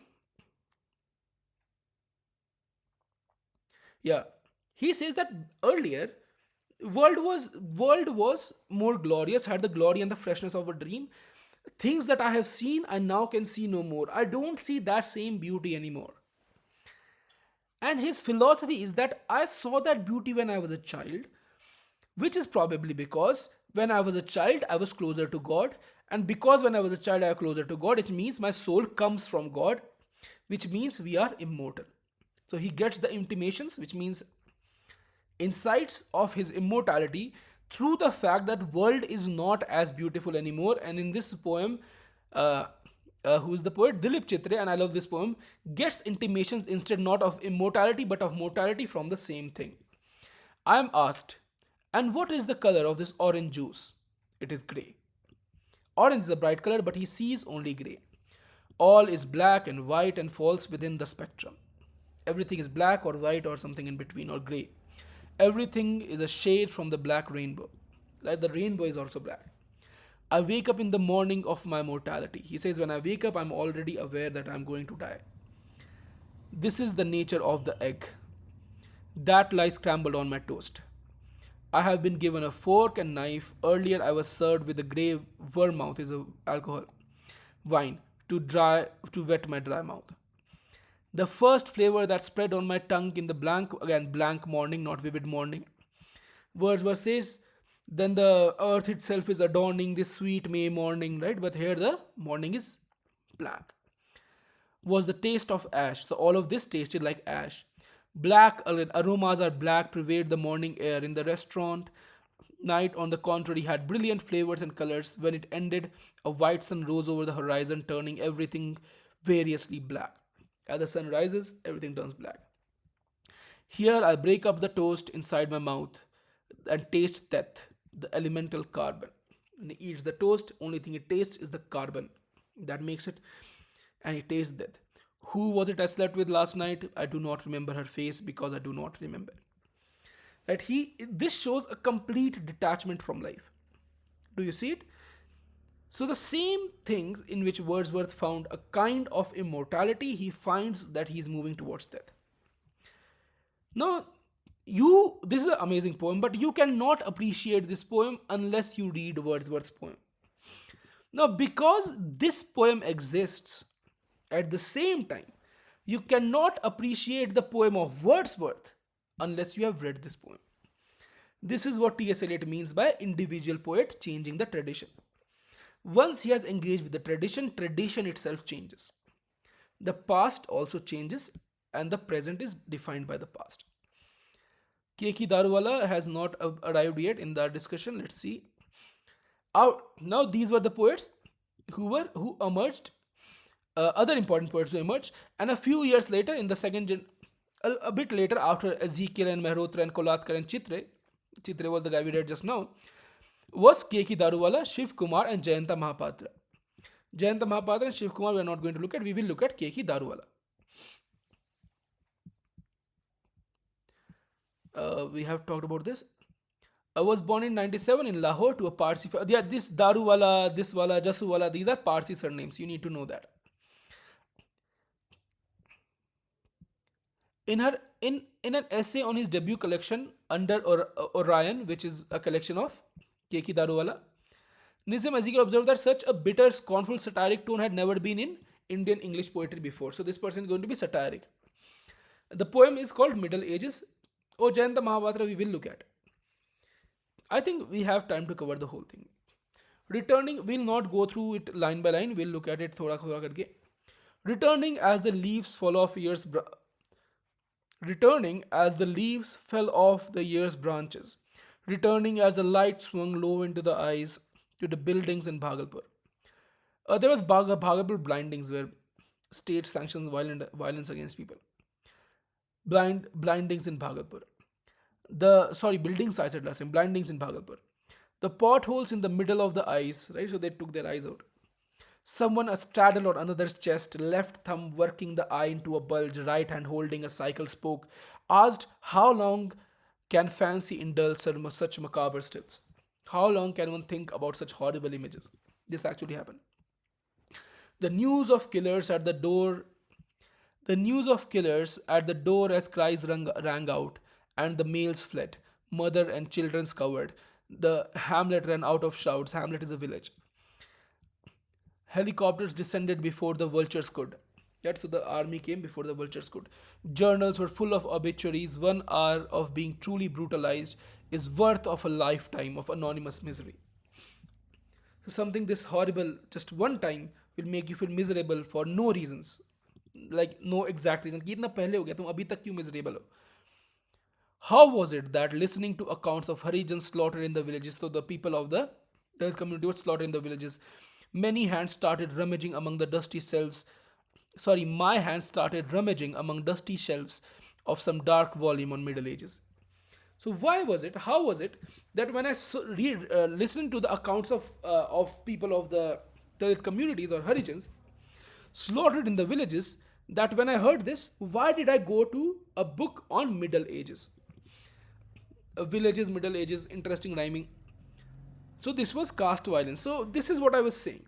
They could not talk about the glories of the nation because they saw a lot of the problems that yet had to be solved, and they were serious problems, as serious as colonialism. right? Not less serious. Not walls embalsamed with heraldic signs, sorry, caught my eye, nor crusaders crossing the water. So these medieval things in the book on Middle Ages was not what caught their eyes, but wretched condemned brought by the town of Mons for the public pleasure of seeing him quartered. So, but a poor guy who was purchased by the town of Mons, which is the place, so public could see him getting tortured. Tith and levy during the drive. Tith is a tax he gives to the church, driving the people mad as ton tourniquet. What is this, guys? Do you guys know? I think I should have heard this word, but is a medical device. Okay. The tourniquet tightened, memory thrives on scene. Persian helots announcing an impost and fleeing for their lives, and plagues the vengeance of Lord that pressed upon the spirit as those domed rectors sat squat on ours. In their frenzies, they never knew if it was a god's curse, rat flea, or vector that brought it on. So they did not understand why the plague was happening back then in the Middle Ages. Smoke pots burned in the house, and for remedies, powdered staghorn was enjoined. So these are the remedies that they were using for the plague. And crushed pearl, myrrh, and saffron, and still next day, buboes, our bubonic plague tha na, so they would have a swelling in your body, black colored swelling on your body, covered the armpit and the groin. So which means you have the symptoms. Doctors were important. They went about in purple gowns, belts of silver thread, the medieval versions of our Savior, those who will avert the war and lower prices of bread. Thread bread. So he says, Daruwala says, there were doctors back then who, by the way, could not do anything back then. Right? Doctors did not know how to fight the bubonic plague. And they were the medieval versions of our saviors, which were the politicians who say that we will end the war and we will lower the price of bread. Neither the doctors could do anything, neither can we do anything. And so I take heart from the Middle Ages as time runs out on us. So I get some comfort from the Middle Ages as our own time, passes. As some future rained off under acid drizzle will derive solace from us. So comparing the Bhagabul blindings to medieval ages is saying that that is how uncivilized and brutal humans are in 20th century India and 20th century in general. And as I'm deriving some comfort from this Middle Ages book, someone will derive comfort from my own past. Jahan Mahanpatra was from Cuttack, Orissa, exactly the place which was called Siberia of culture by whom? Who called Cuttack, Orissa Siberia of culture? Do you guys remember? I don't remember. It was a guy, I know that. It could be this guy.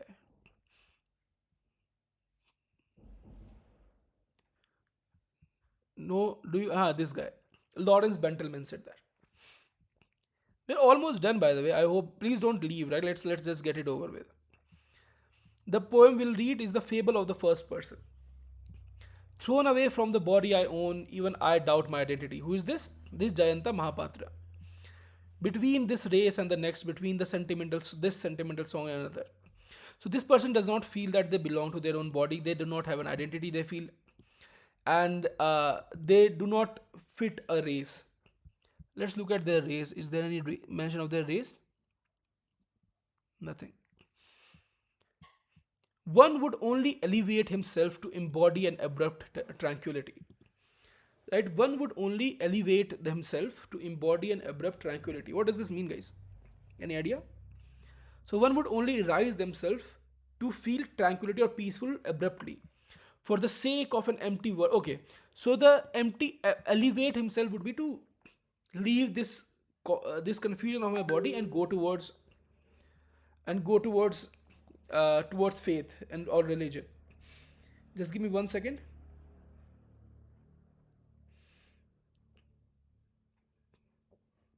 Okay. For the sake of an empty word of faith, some strange flies the fate of my life, living in a graveyard without my body inside the echo of the world's madness, flapping its marionettes in flapping its minarets in small answer to the body beating time with severed feet. It's a kind of an existential dread. Let's go through this quickly, right? So These are all the poems we have to go through. So we now know the poets. So some poets who were emerged as early established writers were Ezekiel, Ramanujan, Kamla Das, Jeev Patel, and Adil Jasuwala. All of them we have read. A.K. Malhotra, Kolatkar, Dilip Chitre were the poets who also emerged during this time, and some later poets are K.K. Daruwala and Jayanta Mahapatra, all the poets that we have read now. I did not want them to be just names for you. Now, modernization and Indianization of English is something that happens as poetry is written, as things are written in English, right? Urbanization, industrialization, and mobility within the classes allowed the expansion of allowed the development of English language into an Indianized English language, which is a very prominent thing now. Indian English is a English now, right? This happened through film, cinema, TV, newspaper, etc. English is spoken only by 4% of the population, but it is spoken by the people who govern the world, the country. So not everyone speaks English in India, but people who govern the world, who make the decisions, the country, and make the decisions, are the people who speak English, right? And it is done in English, right? It is the official language, one of the official languages of India. As English spreads further, it becomes increasingly Indianized, right? The syntax, the word order, the vocabulary, idioms, pronunciation, intonation, stress patterns, everything becomes Indian. We have a different English from British and Americans. It is no longer a language of the colonial rulers, but a language of modern India. We are almost done. The poets as a group occupy a marginal position in the traditional Hindu society, right? Again, because they did not find a lot of answers in the Hindu society, they found more problems because of their English language education, partly because they belong to minority communities like Parsis, Jews, and Christians. Some poets were rebels from Hindus and Islam, so they were Hindus or Muslims, but they did not wanted to associate with that religion, while others lives abroad. Many grew up in westernized families, moving frequently in childhood from here to there. Their perspective, therefore, modern rather than traditional, and unlike colonial clerks, unlike the colonial middle class, right? The people who were the Macaulay's men, who spoke English but were colonial, are the colonial clerks. I'm sorry, give me 1 second. Who attempted to imitate British models. They see no authentic mentality for themselves except that of the modern world. So the clerk were imitating British models because that's who they wanted to be. But these poets do not have any such role. Not the English, not the Hindu, not the Muslim, not the Indian. The only thing they think they belong to is the modern world. Now, this world they would either critique or affirm. Right? Evolution of modes. Oh, there is Eunice D'Souza we need to look at. So 1950 onwards, it was developing into a self-sustaining literary tradition. This is big because Indian English poetry became a proper tradition very soon. It takes longer. English literature, by the way, became a proper tradition around the Renaissance. We had Chaucer, but what was the tradition of Chaucer? Chaucer was a lone figure, almost. Not many people were writing like Chaucer, right? We get the beginning of English tradition with the beginning of Tortle's Miscellany. That's where we have the real tradition. So there were some dramatic traditions, but English poetry, like Indian poetry, progressed a lot faster. In 60s, poets like Kamla Das, Ezekiel started focusing on personal and family life with greater immediacy and specificity. Right? So in the 50s, it starts to become tradition. In 60s, Kamla Das and Ezekiel start to turn towards family and personal themes. A.K. Malhotra, Alun Kolatkar, Dilip Chitre, Jayanta Mahapatra, Nandi, and Deva Patnaik in the late 60s and 70s were writing experimental poetry. So what do we have? We already have periodization in Indian English poetry, right? In the early 60s, it is personal, then there is experimental. Confessional poetry intensified with Kamla Das's emotional, direct self-revelations. And sexually charged and rebellious verse of Shiv Kumar, who we have not studied. Over time, poets like Eunice D'Souza, Manohar Shetty, and Melanie Salgado combined confessional openness with craftsmanship and revision. That's what they wrote. Better conventional poetry, basically. Confessional. There also emerged a more obscure, surreal, open field lyric mode associated with Jayanta Mahapatra, characterized by sudden associative shifts introspective identity. So this is Jayanta Mahapatra, right? I think you can see some surreal ideas here, right? Living in a graveyard without my body, right? This is. Do you see this? Do you see surrealist elements here? Surreal means beyond real, some weird images. We'll talk about surrealism in a later session. Now, Eunice D'Souza was born in Pune, Maharashtra. She taught at St. Xavier's College in the English department, of course. Her collections, she came to represent the distinctive mode of writing by Indian women that was unsentimental, unconventional, sharply edged with wit, often described as spiky. Remember this about Eunice D'Souza, right? She did not write sentimentally. Several poems selected are drawn from her final collection. Learned from Almond Leaf is a collection. Almond Leaf is also a poem, a very short, a very good poem. The poem we'll look at is Compound Life. What will happen in this poem is she'll talk about 8 images, and that is all. Because a compound, right? It's a mix. Life is made of multiple things. The first floor, procuress. Procuress is a pimp who brings prostitute to you. The first floor, procuress takes the air. Her bosom precedes her, ditto the pigeon that follows her. So when she enters the room, her bosom comes before her, and there she has a pigeon with her, and the pigeon's bosom also comes before the pigeon. Kind of a humorous image. She has a quaking voice, he has a duck-tailed hair. Not only are they similar in the sense that their bosom precede them, they're also like ducks. She has a quaking voice, he has a duck-tailed hair. Moving on to the next image. Mr. P's daughter never smiles, never talks, walks with her head down, looking for potholes and pitfalls. So remember, this is a procuress. So she is a woman who deals with female sexuality.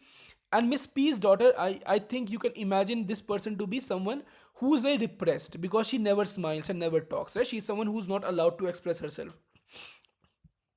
So there are two extremes here. She even walks with her head down and looking for potholes in case she falls, and pitfalls in case she makes some mistakes. Like लड़कियों को ज़्यादा हंसना नहीं चाहिए, whatever, ज़्यादा smile नहीं करना चाहिए, जो भी पता नहीं. Mrs. V beats her husband. The churchman says, into every life a little rain must fall. Mrs. V beats her husband, and to that the Bible says everyone must have some issues. Rain falling is that there are some hardship in everyone's life. In Twelfth Night by William Shakespeare, there is a song which ends the play by Feste the Clown. The rain it raineth every day, which is basically there is hardships every day.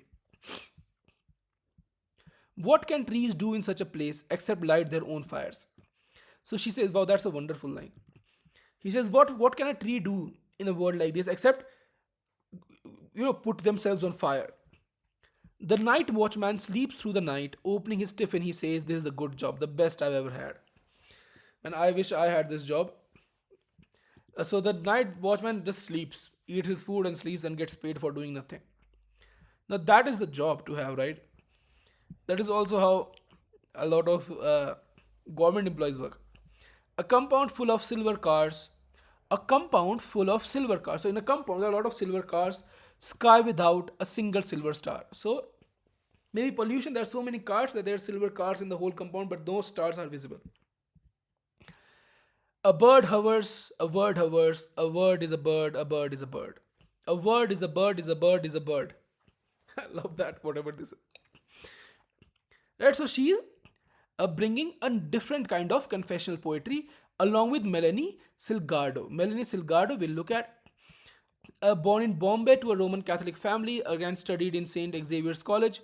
She was taught by Eunice D'Souza. Very nice. The poem we are going to read is about 20 years of her life. 1956 when she was born and 1976 when she was 20. 20 years ago they laid a snare. 20 years ago they laid a snare. I emerged headlong, embarrassed, wet. So she is taking birth right now. She calls the act of her getting birth a snare, a trap. They slapped me on my bottom. I screamed. This was my first experience. That's so you slap the baby on the bottom so they cry. Ambitions gutter now. Gutter means flicker. My ambitions are flickering now. I don't have any dreams. Afterthoughts glide by. My special icicles rift through me. There is coldness within her, I think is what she means.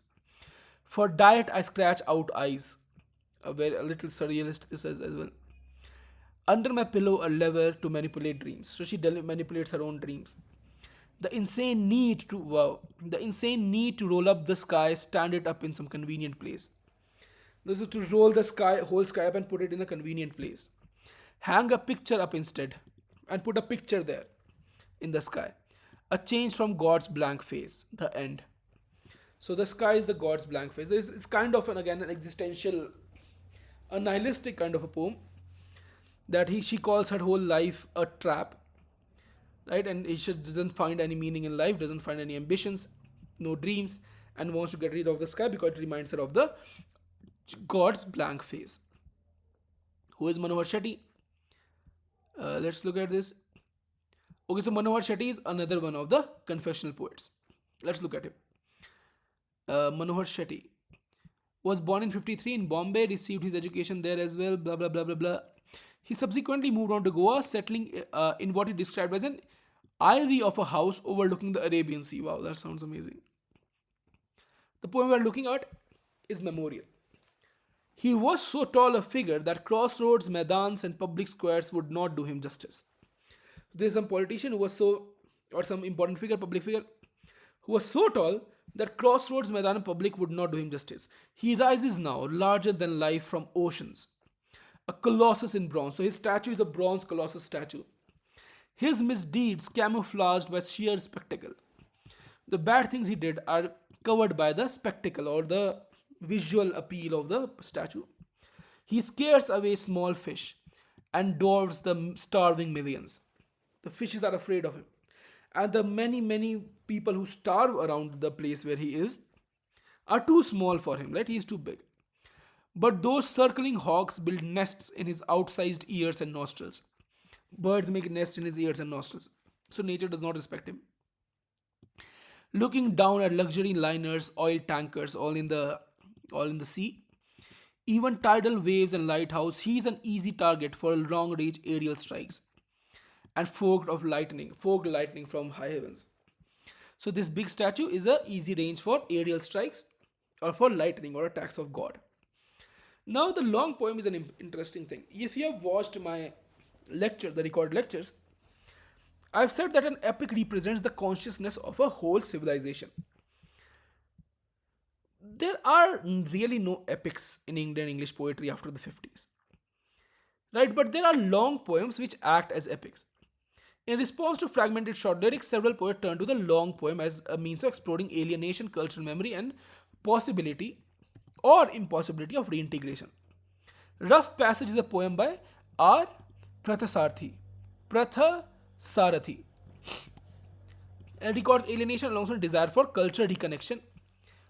JJD by my favorite poet Arun Kolatkar expresses this discrepancy between legend and contemporary reality. Relationship by Jayant Mahapatra, a poet we have read, attempts reconciliation with the poet's environment. K.K. Daruwala's Waterfront, another poet we have read, is another such poem which addresses alienation, skepticism towards tradition from different traditions. So they do not believe that tradition should be gone back to. Partha Sarthi. Thank you, Shweta. And Adil Jasuwala's Missing Person is a long poem. I told you it's a long poem. We could not go through the whole thing, of course.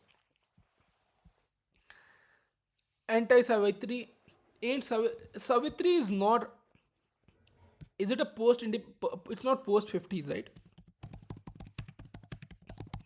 Aurobindo ki hai na ye. It was written in 47. So it is not a post-50. It's not... Doesn't fit in the things that we're talking about. In fact, they did not like these previous poets a lot, the new poets. Now, publishing charges and market limitations, I've talked about already. That commercial people only publish famous poets, or they're published in anthologies, or they're published in school textbooks. Contemporary status and global context. Indian poetry has taken roots as recognized component of modern Indian culture and forms the broader emergence of national literature, blah blah. Alongside Canadian, Australian, and Kiwi literature, they have also has claimed equality with older national traditions. So, Indian poetry in English sees itself as equal to the older traditions, which is how we should also think about it.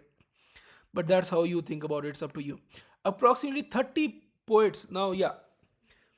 So, according to Bruce King, 30 poets of significant stature have emerged since 1950. Right? That is his number. A very absurd question could be how many poets of important stature have emerged according to Bruce King? Your answer would be 30. English poetry is now living, evolving tradition. With that, we are done. Let's quickly look at the flow of argument once more. We'll just look at this. First, it talks about. Can I make this bigger somehow? I'm sorry if you hear something, somebody's outside. It doesn't fit well with that colonial ideology. The social background of the poets is that they educated were in English. They did not relate to tradition. They moved around a lot. The eventually institutions for publishing were made mostly by Ezekiel and Pilar. There were more which we will talk about later. Give me 1 second, guys. I'm going to pause the recording. Yeah. So eventually publishing media were possible. It is possible. The channels were possible. Then we got important poets that we discussed. Modernization, say English started getting its own Indian identity. A lot of the poets were marginalized. New forms were evolving. New forms would be experimental, confessional, and surrealist forms. There were no epic poems, but there were long poems like Missing Persons, like Waterfront. There are challenges to publishing poetry. Even now, you cannot publish poetry very easily.